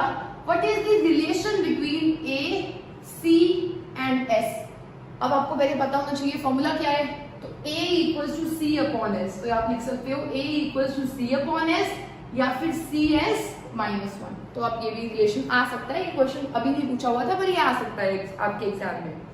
Now third question on this page number is calculate the number of electrons constituting 1 coulomb of charge. मतलब हमें क्या कैलकुलेट करने हैं, नंबर ऑफ इलेक्ट्रॉन्स। ये था फर्स्ट क्वेश्चन, ये था सेकंड क्वेश्चन और ये है थर्ड क्वेश्चन। ठीक है, हमें कैलकुलेट करना है number of electrons 1 coulomb of charge में। मतलब चार्ज कितना दिया हुआ है, 1 कूलम। अभी मैंने आपको बताया था चार्ज की यूनिट क्या होती है, कूलम। तो 1 कूलम ऑफ चार्ज में कितने इलेक्ट्रॉन्स हैं, इसके लिए आपने फॉर्मूला किया होगा कि अगर मान लो किसी बॉडी पे 1 इलेक्ट्रॉन आता है तो उस पर चार्ज आता है 1e माइनस 1e, और जिस बॉडी से जाता है उस पर चार्ज आता है प्लस 1e। अगर किसी बॉडी पे 2 इलेक्ट्रॉन्स आते हैं तो उस पर चार्ज आता है माइनस 2e। किसी बॉडी से 2 इलेक्ट्रॉन्स जाते हैं तो उस पर चार्ज आता है प्लस 2e। मतलब आप ये सोच सकते हो कि चार्ज जो होता है वो हमेशा e के मल्टीपल्स में होता है। इसके लिए आपने फॉर्मूला किया था कि Q इक्वल्स टू N, कि मतलब कितने इलेक्ट्रॉन्स जा रहे हैं इनटू 1 का चार्ज कितना है, वो चार्ज आएगा पूरी बॉडी पे। तो Q is charge on the body, charge on the body equal होता है N होता है नंबर ऑफ इलेक्ट्रॉन्स, E होता है चार्ज ऑन 1 इलेक्ट्रॉन। 1 पे कितना चार्ज है, कितने इलेक्ट्रॉन्स आ रहे हैं उतना ही तो चार्ज बॉडी पे आएगा। अगर बॉडी के पास 10 इलेक्ट्रॉन्स आए तो 1 इलेक्ट्रॉन पे कितना चार्ज है, इनटू कितने इलेक्ट्रॉन्स आए थे, 10 ही उस बॉडी पे चार्ज हो गया। तो हमें उसने कहा है कि जो चार्ज है, जो Q है वो है 1 कूलम। Q कितना है, 1 कूलम। तो Q है 1 कूलम और हमें कैलकुलेट करना है कि कितने इलेक्ट्रॉन्स होंगे, तो हमें N निकालना है। और E की वैल्यू इसके लिए आपको लर्न होनी चाहिए और आपने वो लर्न की ही है इस चैप्टर में। वो होती है 1.6 into 10 raise to the power minus 19 coulomb. अब हम इसे सॉल्व करते हैं तो N, ये तो कूलम तो कैंसिल हो जाएंगे, 1 upon 1.6 into 10 raise to the power minus 19। तो N की वैल्यू आ गई। इसे अगर हम सॉल्व करें तो इसका आंसर आता है 6.25 into 10 raise to the power 18 electrons. अब इसको वैल्यू को लर्न ही कर लेना, क्योंकि 1 मार्क के लिए अगर ये क्वेश्चन आए तो आप एग्जाम में सॉल्व नहीं कर पाओगे। और यही क्वेश्चन आता है, ऐसा नहीं है कि इसमें चेंज होकर आएगा। यही क्वेश्चन आएगा कि इलेक्ट्रॉन्स कितने होते हैं 1 कूलम चार्ज में, तो आंसर क्या है 6.25 into 10 raise to the power 18 electrons. Question is on page 202 and the question is name a device that helps to maintain potential difference across a conductor। मतलब मान लो ये कोई भी एक कंडक्टर है, मेटल्स होते हैं कंडक्टर। अब इसके अक्रॉस पोटेंशियल डिफरेंस मेंटेन करने के लिए हम क्या यूज करेंगे, पोटेंशियल डिफरेंस मेंटेन करना। जैसे अब मेरी बात सुनो, एक हाइट ये है, एक हाइट ये है, तो ये क्या हो गई, हाइट डिफरेंस। ऐसे हमें जो डिफरेंस चाहिए वो हाइट में नहीं चाहिए, किसमें चाहिए, पोटेंशियल में। और पोटेंशियल डिफरेंस प्रोवाइड करने के लिए जो चीज होती है वो होता है सेल या फिर बैटरी। ये सिंबल होता है सेल का और ये सिंबल होता है बैटरी का। तो कौन प्रोवाइड करता है पोटेंशियल डिफरेंस, पोटेंशियल डिफरेंस जैसे ही होगा चार्जेस फ्लो करेंगे। और अगर मैं इसमें सेल या बैटरी ना लगाऊं तो क्या चार्जेस फ्लो करेंगे, नहीं करेंगे। चार्जेस को फ्लो करवाने के लिए क्या चाहिए, पोटेंशियल डिफरेंस। पोटेंशियल डिफरेंस कौन प्रोवाइड करता है, सेल या फिर बैटरी। अब मैंने कुछ स्टूडेंट्स को देखा है इस क्वेश्चन में कंफ्यूज हो जाते हैं। वो सोचते हैं कि क्वेश्चन बोल रहा है कि पोटेंशियल डिफरेंस मेजर कौन करता है। अगर क्वेश्चन होता कि हु या which instrument measures potential difference तो आपको आंसर लिखना था वोल्टमीटर। पर क्वेश्चन ये नहीं है, क्वेश्चन ये है which device maintains potential difference, कौन पोटेंशियल डिफरेंस को बना के रखता है। तो आंसर वुड बी सेल और battery. Now question 2 is what is meaning by saying that potential difference between 2 points is 1 volt। मतलब एक ये पॉइंट है A और एक ये पॉइंट है B। इस लाइन का क्या मतलब है बोलने का कि अगर मैं बोल रही हूँ कि A और B के बीच में जो पोटेंशियल डिफरेंस है वो 1 वोल्ट का है। इस लाइन का मीनिंग ये है कि अगर मैं किसी चार्ज को B से A पॉइंट तक लेकर जाऊंगी तो मैं उसमें कितना वर्क करूंगी पर यूनिट चार्ज। देखो हमें पता है पोटेंशियल होता है work done per unit charge, और इसमें क्वेश्चन का है 1v कब आएगा, जब 1w हो और 1q हो। तो वर्क की यूनिट होती है जूल, चार्ज की यूनिट होती है कूलम। तो आपको आंसर लिखना है potential difference between 2 points is said to be 1 volt when work of 1 joule is done to move a charge of 1 coulomb from 1 point to another. तो आपको आंसर लिखना है potential difference said to be 1 volt when work of 1 joule is done to move a charge of 1 coulomb from 1 point to another. तो I hope आपको question 2 clear होगा। Now question 3। Question 3 is how much energy is given to each coulomb of charge। मतलब उसने हमें charge कितना दिया question में 1 coulomb passing through a 6 volt battery. V कितना दिया है 6 वोल्ट और एनर्जी निकालनी है। एनर्जी जो हम करते हैं ना वो किसी ना किसी वर्क की फॉर्म में ही होती है। अब मैंने आपको फॉर्मूला बता दिया V equals to W upon Q। तो वर्क एनर्जी सेम होते हैं, तो वर्क का फॉर्मूला क्या आ गया Q into V। Q given है 1 गिवन है, V गिवन है 6 गिवन है, तो 6 आंसर आ गया 6 इंटू 1। अब वर्क है या फिर एनर्जी है, वर्क और एनर्जी की यूनिट क्या होती है, तो होती है जूल्स।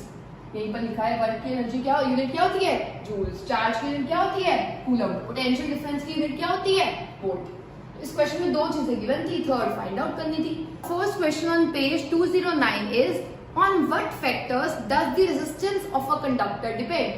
अब resistance का मतलब क्या होता है? Resistance का मतलब होता है, अब देखो कोई भी कंडक्टर है, कोई भी वायर है, ये एक मैंने मेटल लिया है, इसमें कंडक्टर है, इसमें बहुत सारे इलेक्ट्रॉन्स हैं, बहुत सारे इलेक्ट्रॉन्स हैं। अब जब ये इलेक्ट्रॉन्स मूव करेंगे तो एक दूसरे से टकराएंगे, कोलाइड करेंगे, तो क्या प्रोड्यूस होगा रेजिस्टेंस। मतलब जब भी करंट प्रोड्यूस होता है तो वायर में रेजिस्टेंस भी आने लग जाता है ड्यू टू कोलिजन्स। तो अब रेजिस्टेंस के फैक्टर्स क्या होंगे, मतलब रेजिस्टेंस कब बढ़ेगी कब कम होगी। रेजिस्टेंस का मतलब बेसिकली है ऑपोजिशन टू करंट। अब सोच के देखो, अगर ये इलेक्ट्रॉन यही टकराता रहे और एंड तक ना पहुंचे तो करंट जनरेट नहीं होगा। अगर करंट नहीं मिलेगा इसका मतलब करंट को रुकावट कौन देते हैं, रेजिस्टेंस। और रुकावट मिलती क्यों है, क्योंकि इलेक्ट्रॉन्स क्या कर रहे होते हैं, कोलाइड। ठीक है, तो अब सोच के देखो रेजिस्टेंस कैसे मिलेगा।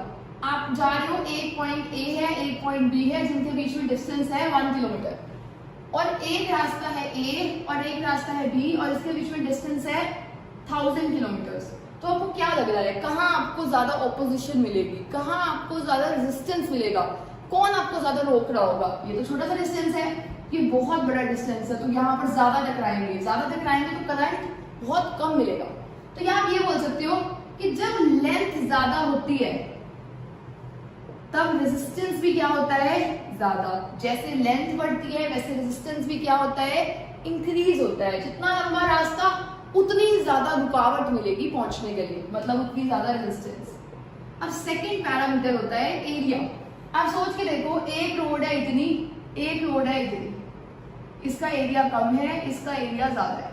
तो आपको क्या लगता है कहाँ आपको ज्यादा ट्रैफिक मिलेगा, कहाँ ज्यादा ऑपोजिशन मिलेगी। खुली रोड पे तो आप आराम से निकल जाओगे, छोटी सी रोड पे आपको दिक्कत आएगी। तो जब एरिया कम होता है तो रेजिस्टेंस, जब एरिया कम होगा तो रेजिस्टेंस ज्यादा होगा। मतलब अगर लेंथ बढ़ती है तो रेजिस्टेंस बढ़ता है, अगर एरिया बढ़ता है तो रेजिस्टेंस कम होता है। इसको बोलते हैं इनवर्सली प्रोपोर्शनल। क्या बोलते हैं, इनवर्सली प्रोपोर्शनल। तो 2 फैक्टर्स तो यही हो गए। थर्ड फैक्टर है मटेरियल। अब मेरी बात सोच कर देखो, क्या पता आपने मेटल लिया हो, क्या पता आपने नॉन मेटल लिया हो, क्या पता आपने सेमीकंडक्टर लिया हो, तो हर एक में जो ऑपोजिशन होगी, जो रुकावट होगी वो डिफरेंट होगी। Fourth, temperature.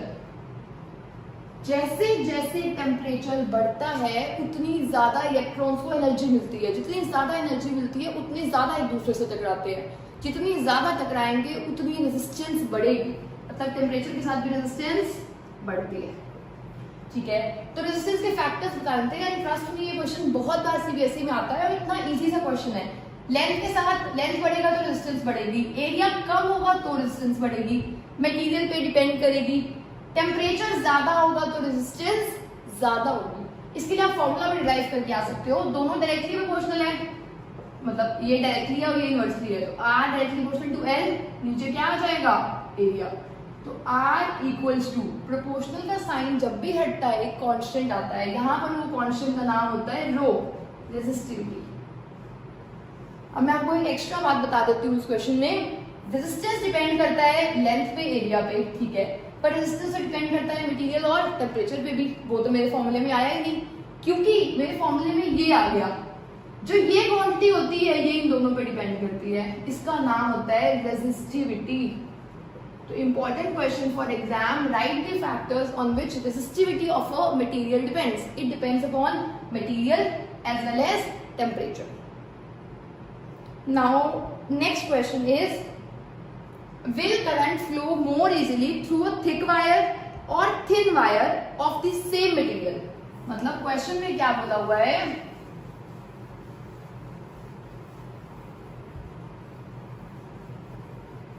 क्वेश्चन में बोला हुआ है एक है बहुत पतली वायर, एक है बहुत मोटी वायर, तो किसमें करंट जो है वो इजीली फ्लो करेगा। ये इसमें या तो इसमें फ्लो करेगा या इसमें फ्लो करेगा, किसमें करेगा, ये है ए, ये है बी। अब सोच के देखो, ए का एरिया कम है, अभी मैंने आपको बताया जब एरिया कम होता है तो भीड़ ज्यादा होती है, ऑपोजिशन ज्यादा मिलती है, रेजिस्टेंस ज्यादा होगा। अगर रेजिस्टेंस ज्यादा होगा, ऑपोजिशन ज्यादा होगा, तो करंट क्या होगा, बिल्कुल कम। इसमें एरिया ज्यादा है तो रेजिस्टेंस कम होगी, मतलब भीड़ कम मिल रही है, ऑपोजिशन कम मिल रही है, इलेक्ट्रॉन्स जल्दी से पहुंचेंगे, मतलब करंट ज्यादा होगा। तो उसने कहा था कहां पर करंट इजीली फ्लो करेगा, तो हमेशा थिक वायर्स में करंट इजीली फ्लो करता है। और आप देखोगे अपने आसपास जो वायर्स लगी हुई होती है तो वो हमेशा थिक होती है, क्योंकि थिक वायर से करंट फ्लो करना आसान होता है, क्योंकि उसमें रेजिस्टेंस कम होता है। और डाउनवर्ड एरो मतलब कम होता है, अपवर्ड एरो का मतलब इंक्रीजिंग होता है, ज्यादा होता है। तो अगर इसका आपको वायर लिखना होगा तो भी ये लिखोगे कि क्योंकि इसका एरिया ज्यादा है तो रेजिस्टेंस कम है तो करंट ज्यादा होगा, मतलब करंट इजीली फ्लो करेगा। Now third question, let the resistance of electrical component remain same when the potential difference is decreases to half of its former value। मतलब उसने कहा है रेजिस्टेंस पहले R था, अभी भी रेजिस्टेंस R है, पहले पोटेंशियल डिफरेंस V था, अब पोटेंशियल डिफरेंस V/2 हो गया है, हाफ हो गया है। अब उसने कहा है करंट में क्या चेंज होगा, इसका करंट I था, इसके लिए आपको पता होना चाहिए ओम्स लॉ। आई होप आप जब ये चैप्टर के क्वेश्चंस कर रहे हो तो आप चैप्टर्स पढ़ के यहाँ पर आए।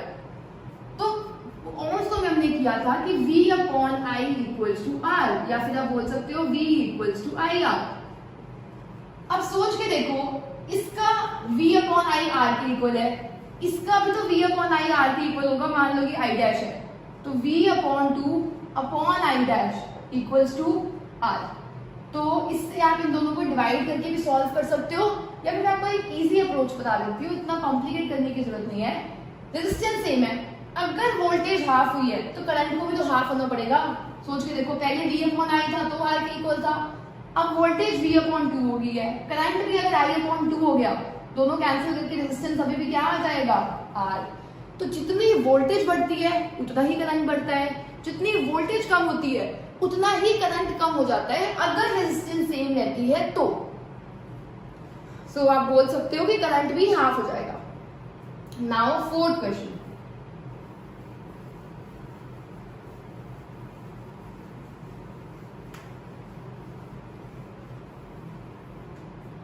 now fourth question is, why are coils of electric toasters and iron made of alloy rather than a pure metal। जो टोस्टर्स बने होते हैं या जो आयरन होती है, इलेक्ट्रिक आयरन, वो ना हमेशा एलॉय के बनाए जाते हैं। एलॉय एक मिक्सचर होता है मेटल्स का जो डेफिनेट प्रोपोर्शंस में होता है, मतलब होमोजेनियस मिक्सचर। तो अगर हम टोस्टर और आयरन की बात करें तो ये दोनों वर्क करते हैं हीटिंग इफेक्ट पे। अगर ये दोनों हीटिंग इफेक्ट पे वर्क करते हैं तो हीटिंग इफेक्ट का फॉर्मूला होता है H = I²RT। I is the current, H is the heat, R is the resistance, T is time। Heat, current, R equals to resistance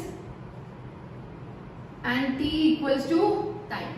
तो आपको ये तो समझ आ गया, ठीक है। अब आप देखो, जिसकी रेजिस्टेंस ज्यादा होती है मतलब उसकी रेजिस्टिविटी भी ज्यादा होगी।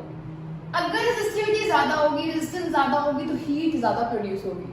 जो आपके घर में टोस्टर्स और आयरन्स होते हैं, इनका मेन प्रिंसिपल हीटिंग ही तो होता है। गर्म से ही तो हम उसको आयरन कर रहे होते हैं कपड़ों को, और टोस्टर से तो खाना वो गर्म होता है, मतलब हमें चाहिए तो हीट ना।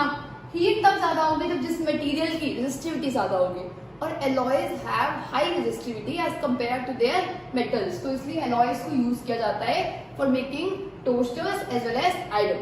एक और रीजन होता है कि जो ये एलॉयज होते हैं, दे डू नॉट बर्न और oxidise at even high temperature, मतलब ये ज्यादा ऑक्सीजन के साथ रिएक्ट नहीं करते।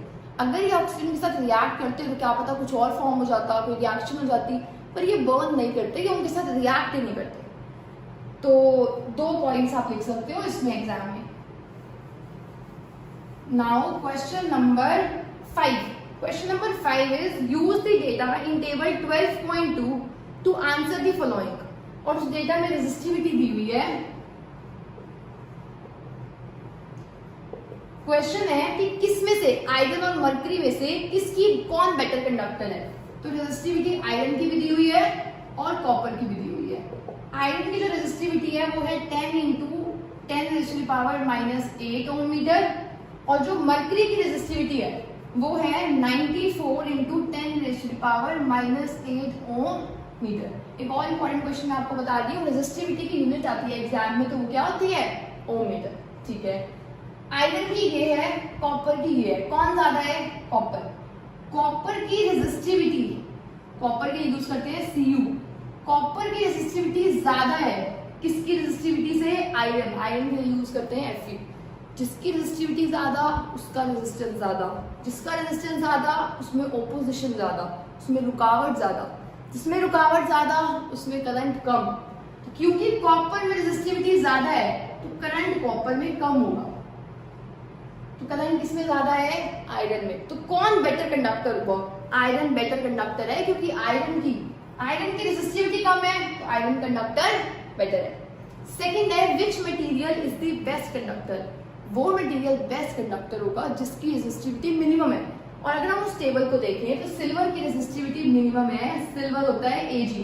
सिल्वर की रेजिस्टिविटी होती है 1.6 into 10⁻⁻8 ohm metre. Silver is the best conductor because it has the least resistivity.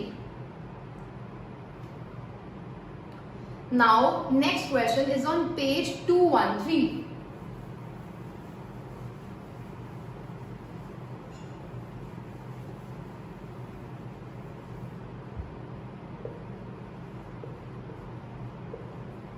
Question number 1. Draw a systematic diagram of a circuit. Circuit हमने इस चैप्टर की बिगनिंग में किया था कि सर्किट का मतलब होता है एक कंप्लीट पाथ जहां पे करंट फ्लो कर सकता है, consisting of a battery of 3 cells. मतलब बैटरी बनती है सेल से, और कितने सेल्स लेने हैं, 1, 2 और 3। तो 3 ही सेल्स लेने हैं आपको, 3 सेल्स ले लिए, और हर एक कितने वोल्ट के हैं, 2 वोल्ट 2 वोल्ट 2 वोल्ट।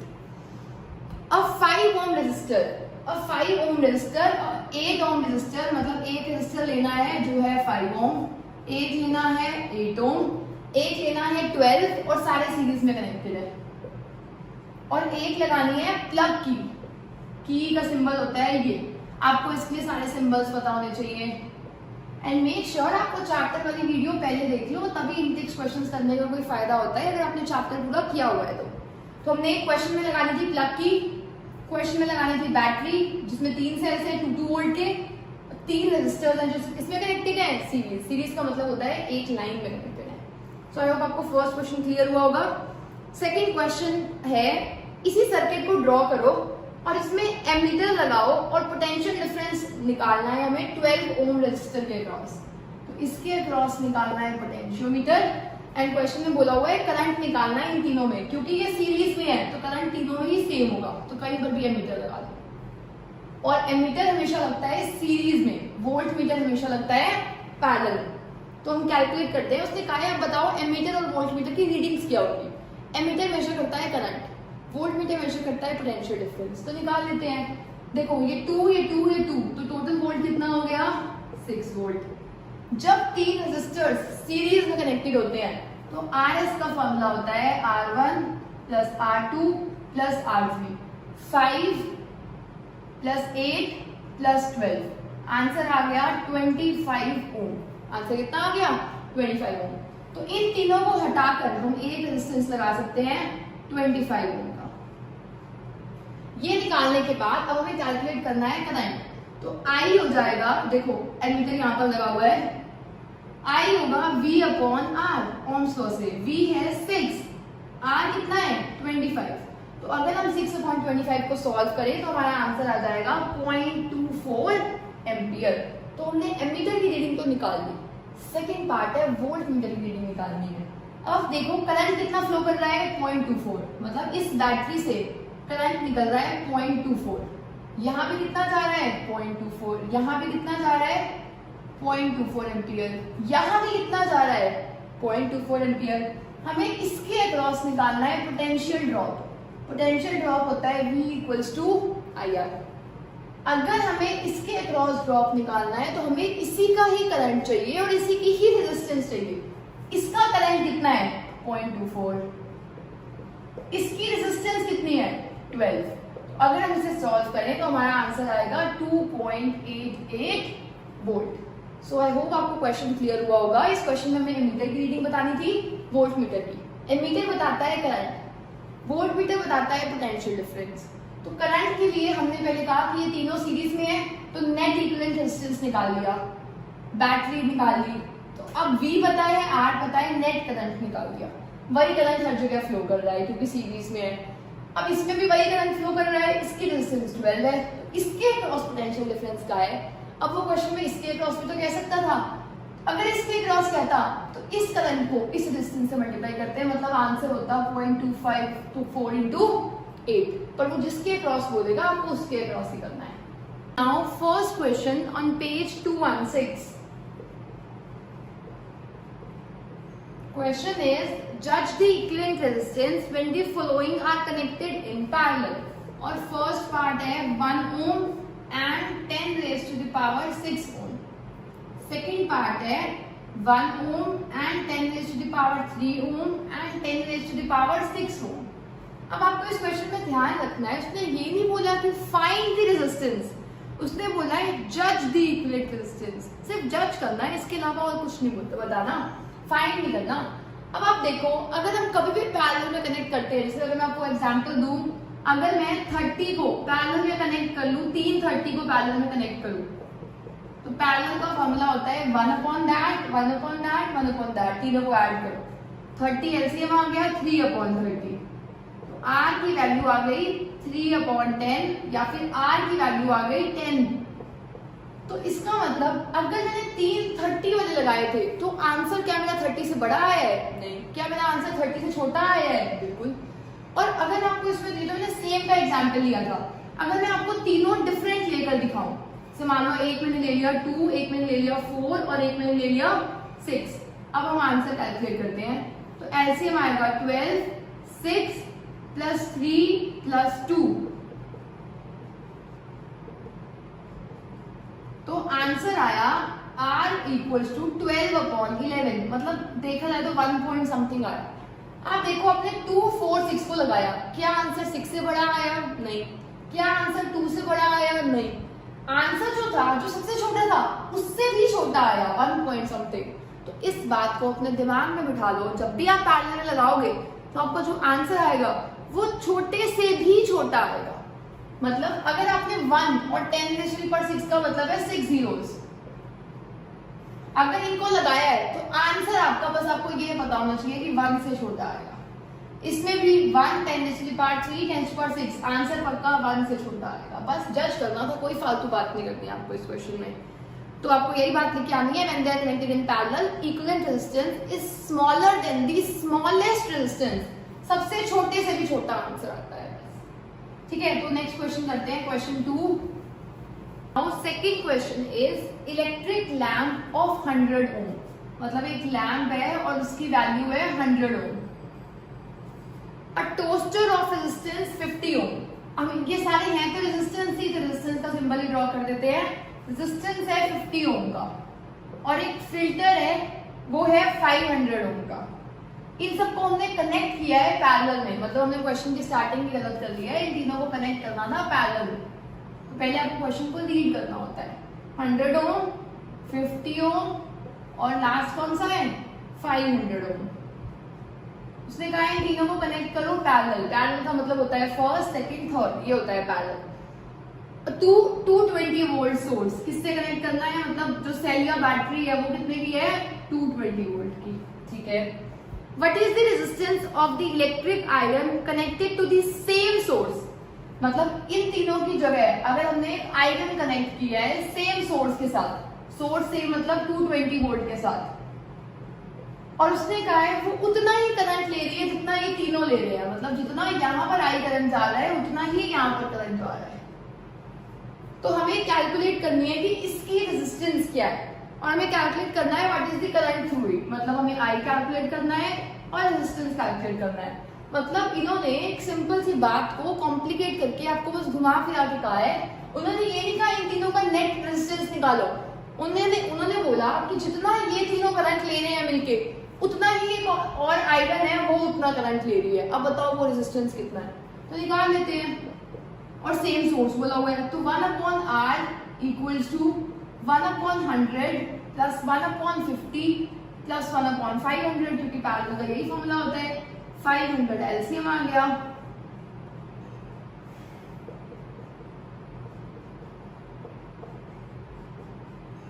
तो आंसर आ गया 500/16 जिसकी वैल्यू है 31.25 ओम। आई होप आपको यहाँ तक कोई डाउट नहीं होगा। देखो आप यहाँ पर मैंने देखा है बहुत स्टूडेंट्स गलती करते हैं, 1/R को 16/150 लिखते हैं, इसी को आंसर लिखाते हैं, देखते भी नहीं है कि 1/R दिया है तो R तो रेसिप्रोकल हो जाएगा इसका। और हमें कैलकुलेट करना है कि कितना नेट करंट होगा। अब करंट कैलकुलेट करने के लिए R पता है, V पता है, करंट होता है V/R और V की वैल्यू है 220, R है 31.25। अब आपको इसको सॉल्व करके मुझे कमेंट बॉक्स में बताना है कि आपका आंसर कितना आया। और करंट की यूनिट क्या होती है एम्पियर, तो यूनिट लगाना मत भूलना और आंसर मैं कमेंट बॉक्स में चेक करूंगी आपके इसका। चलो थर्ड क्वेश्चन,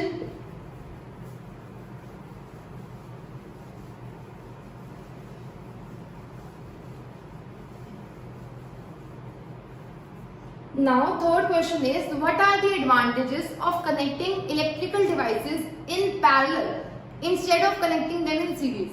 मतलब दो कनेक्शंस हम कर सकते हैं, या तो हम लगा सकते हैं चीजों को सीरीज में या हम लगा सकते हैं हमने पैरेलल में। तो उसने बोला है पैरेलल में लगाने के क्या एडवांटेजेस हो सकते हैं। सबसे पहली बात, सीरीज में जो करंट होता है ना वो हर एक में सेम जाता है। अगर हर एक में सेम जाता है तो कुछ चीजें होती हैं जैसे एसी, कूलर, इन सबको ज्यादा करंट चाहिए होता है नॉर्मल करंट से, इसमें तो करंट सब में सेम जाएगा। तो जब करंट सब में सेम जा रहा है तो जिसको ज्यादा चाहिए उसको ज्यादा नहीं मिल पाता।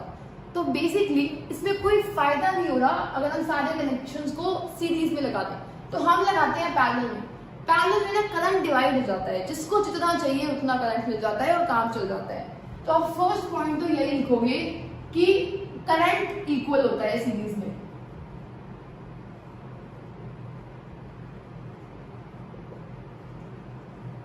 और करंट अगर सीरीज में इक्वल होता है तो ईच डिवाइस, हर अप्लायंस को वर्क करने के लिए डिफरेंट करंट चाहिए होता है and each appliance requires different current.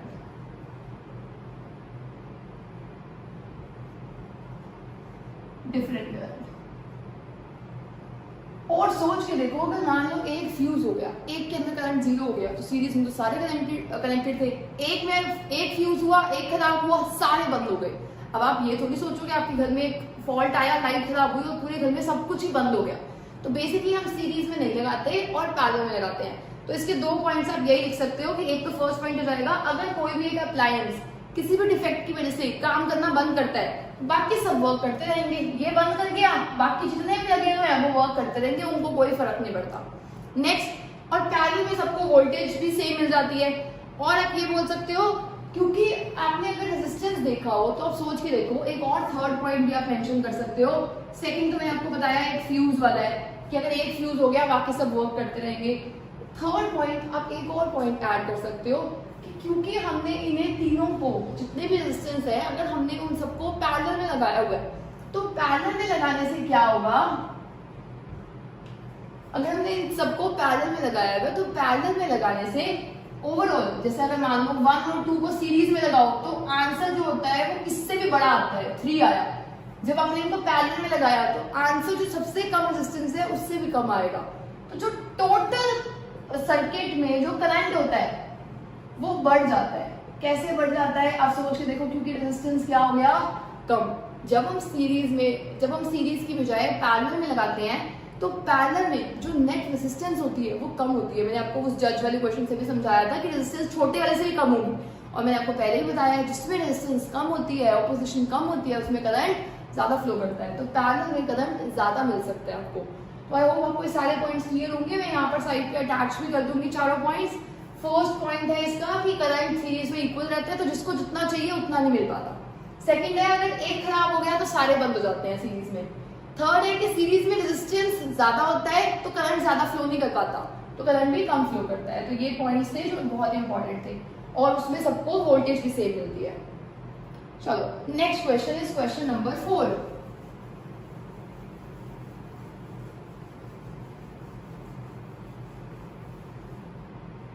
Question 4 is how can 3 resistors of 2 ohm, 3 ohm and 6 ohm, 3 resistors हैं 2 ohm, 3 ohm and 6 ohm, how can they be connected to give total resistance of 4 ohm? अगर आप मेरी numerical वाली video देखोगे तो उसमें मैंने एक क्वेश्चन कराया था, और मैं आपको अभी भी करा रही हूँ अपना क्वेश्चन, और उसमें काफी सारे एक्स्ट्रा और इम्पोर्टेंट क्वेश्चंस किए हुए हैं। तो आप टाइप कर सकते हो यूट्यूब पे important numericals of the chapter electricity study with tips, आपको मिल जाएंगे। तो हमें चाहिए 4 और हमें चाहिए 1। 1 से लेना बड़ा इजी होता है, क्यों? 2 3 6 सबसे छोटा कौन है? 2 से भी छोटा चाहिए 1 चाहिए, मतलब हम इसे किस में लगा देंगे? पैरेलल में। तो सॉर्टेड है इसका। तो 2 3 6 निकाल के देख लेते हैं। 1/r equals to 1/2 plus 1/3 plus 1/6। LCM आ गया 6, तो 3 plus 2 plus 1, और आंसर कितना आ गया? 1 ओम। तो यही तो चाहिए था हमें। अब बचा है नेक्स्ट क्वेश्चन कि 2 3 6 को कैसे लगाएं कि हमें आंसर कितना मिलना चाहिए? 4। इसके लिए आपको ना हिट एंड ट्रायल करना पड़ेगा, क्योंकि अगर आप सीरीज में कनेक्ट करोगे तो आंसर 6 + 3 + 2 बड़ा आएगा 6 से, 4 तो बिल्कुल नहीं आएगा। इसका मतलब आपको किसी दो को पैरेलल में लगाना है और दूसरे के साथ सीरीज में लगाना है। जैसे अगर हम ट्राई करके देखें इसको 3 और 6 को अगर मैं लगा दूं पैरेलल में और 2 को लगा दूं उसके साथ सीरीज में, तो क्या ये क्वेश्चन वर्क कर सकता है? ट्राई करके देख लेते हैं। क्योंकि 3 और 6 पैरेलल में है तो हम कैलकुलेट करेंगे 1/3 + 1/6 = 1/r। एलसीएम आ गया 6, 2 + 1 = 1/r, 3/6 = 1/r, तो r की वैल्यू आ गई 2 इन दोनों का आंसर आया है। 2 और 2 सीरीज में है, सीरीज में सिंपल एडिशन होती है, तो 2 + 2 कितना आ गया? 4 ओम। यही तो चाहिए था। तो अगर ये क्वेश्चन एग्जाम में आएगा तो आपको क्या लिखना है? First connect 3 and 6 in parallel and then the equivalent with 2 in series. तो इन दोनों का आंसर आया 2 और 2 सीरीज में, तो आंसर आ जाएगा 4। यही तो हमें आंसर चाहिए था। तो 4 ओम भी हो गया, 1 ओम भी हो गया। Now next question is question number 5। ऐसे क्वेश्चन एग्जाम में बहुत ज्यादा आते हैं और इसमें स्टूडेंट्स जनरली कंफ्यूज हो जाते हैं। तो क्योंकि ये एनसीईआरटी क्वेश्चन है, ये तो आपको टिप्स पे लर्न होना चाहिए।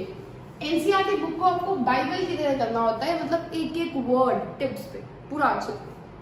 Next question on question 5 is what is the highest and lowest resistance. First part है हमें कैलकुलेट करना है हाईएस्ट रेजिस्टेंस, सेकेंड पार्ट में हमें कैलकुलेट करना है लोएस्ट रेजिस्टेंस।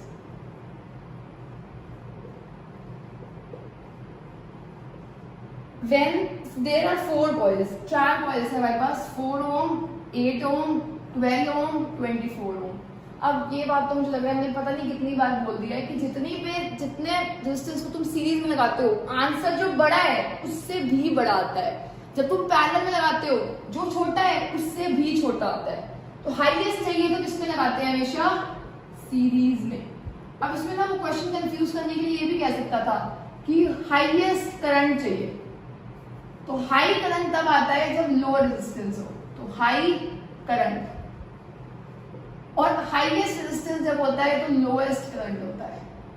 आई होप आपको ये क्लियर होगा। तो सीरीज में कनेक्ट करेंगे हाईएस्ट रेजिस्टेंस के लिए। सिंपल एडिशन कर दो, 24 plus 12 plus 8 plus 4, 8 plus 4 12, 12 plus 12 24, 24 plus 24 48 ओम आंसर है हमारा फर्स्ट पार्ट का। सेकंड पार्ट का आंसर देख लेते हैं। लोएस्ट चाहिए तो किसमें लगाएंगे, पैरेलल। तो पैरेलल में लगा लेते हैं 1/4, 1/i equals to 1/4 plus 1/8 plus 1/12 plus 1/24। LCM आ गया 24, तो 6 प्लस 3 प्लस 2 प्लस 1, तो आंसर आ गया 12/24, 1/2। अब आंसर यहीं पर नहीं छोड़ना, 1/r है, r की वैल्यू कितनी आ गई 2। तो ये हमारा आंसर है लोएस्ट रेजिस्टेंस और हाईएस्ट रेजिस्टेंस सीरीज में लगाते हैं हम। अब देखो लोएस्ट आया है 4, 8, 12, 24 से भी छोटा नंबर है, और ये नंबर 4, 8, 12, 24 से भी बड़ा नंबर है। तो ये इंपॉर्टेंट क्वेश्चन था। Next question is on page 218।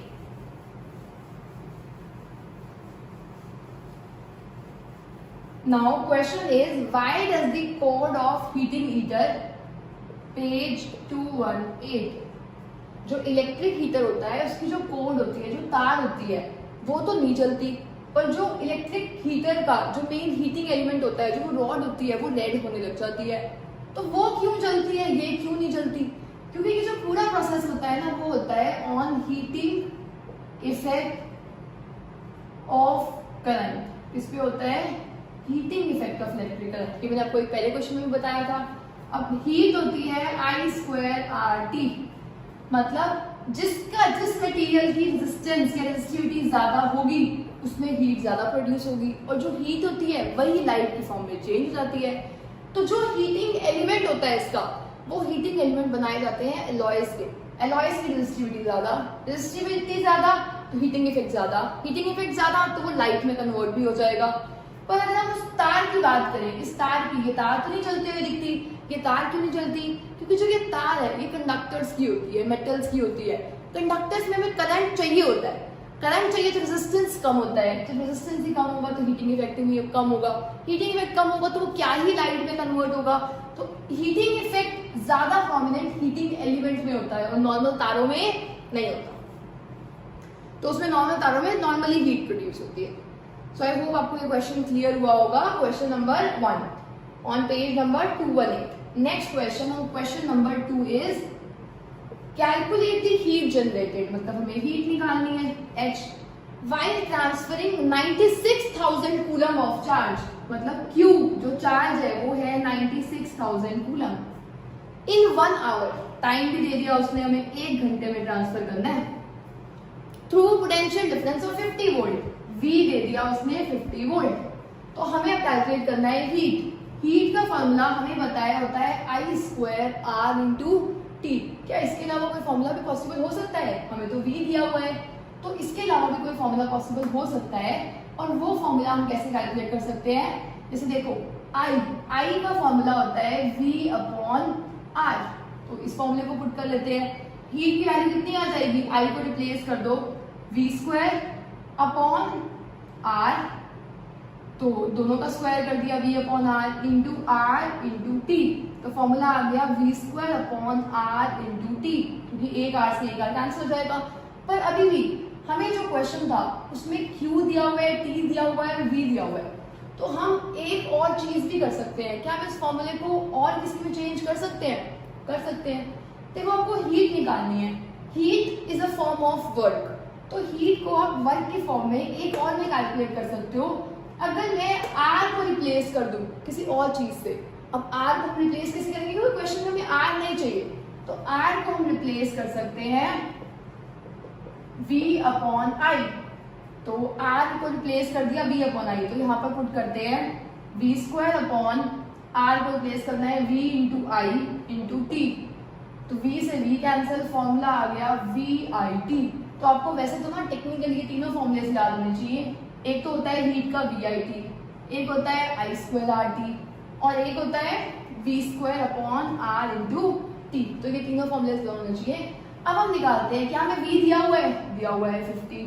क्या हमें करंट दिया हुआ है? नहीं दिया हुआ। हमें पता है करंट होता है चार्ज अपॉन टाइम। तो चार्ज है 96,000 अपॉन टाइम, 1 घंटा दिया हुआ है, हमें सेकंड्स में लेना होता है, and 1 hour is equal to 3600 seconds into T put करना है, तो टी कितना है 1, तो फिर से क्या पुट कर दिया 3600, या फिर आप इससे एक और फॉर्मूला निकाल सकते थे, v इंटू आई होता है q upon T into T, आ तो गया v इंटू क्यू, तो इन दोनों को डायरेक्टली आपको मल्टीप्लाई करना था।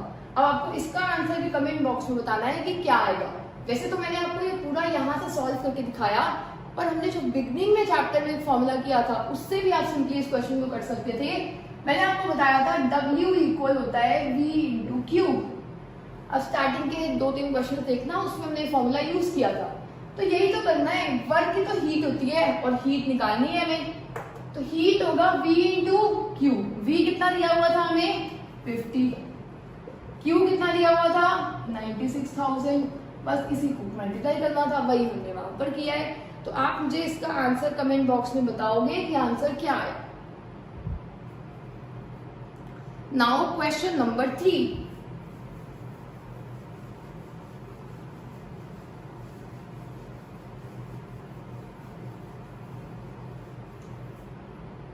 Question number 3 is electric iron of resistance 20 ओम, मतलब एक आयरन है और उसका रेजिस्टेंस कितना दिया हुआ है 20 ohm, takes up a current of 5 ampere, मतलब करंट दिया हुआ है 5 ampere, calculate the heat develop in 30 seconds, time दिया हुआ है 30 सेकेंड्स, हीट निकालनी है। मैंने इतने सारे तो फॉर्मूलेस करवा दिया आपको, I स्क्वायर आर टी, आई है 5 का स्क्वायर, आर है 20, टाइम है 30, तो आंसर आ गया 25 इंटू 600, तो इसका आंसर कितना आया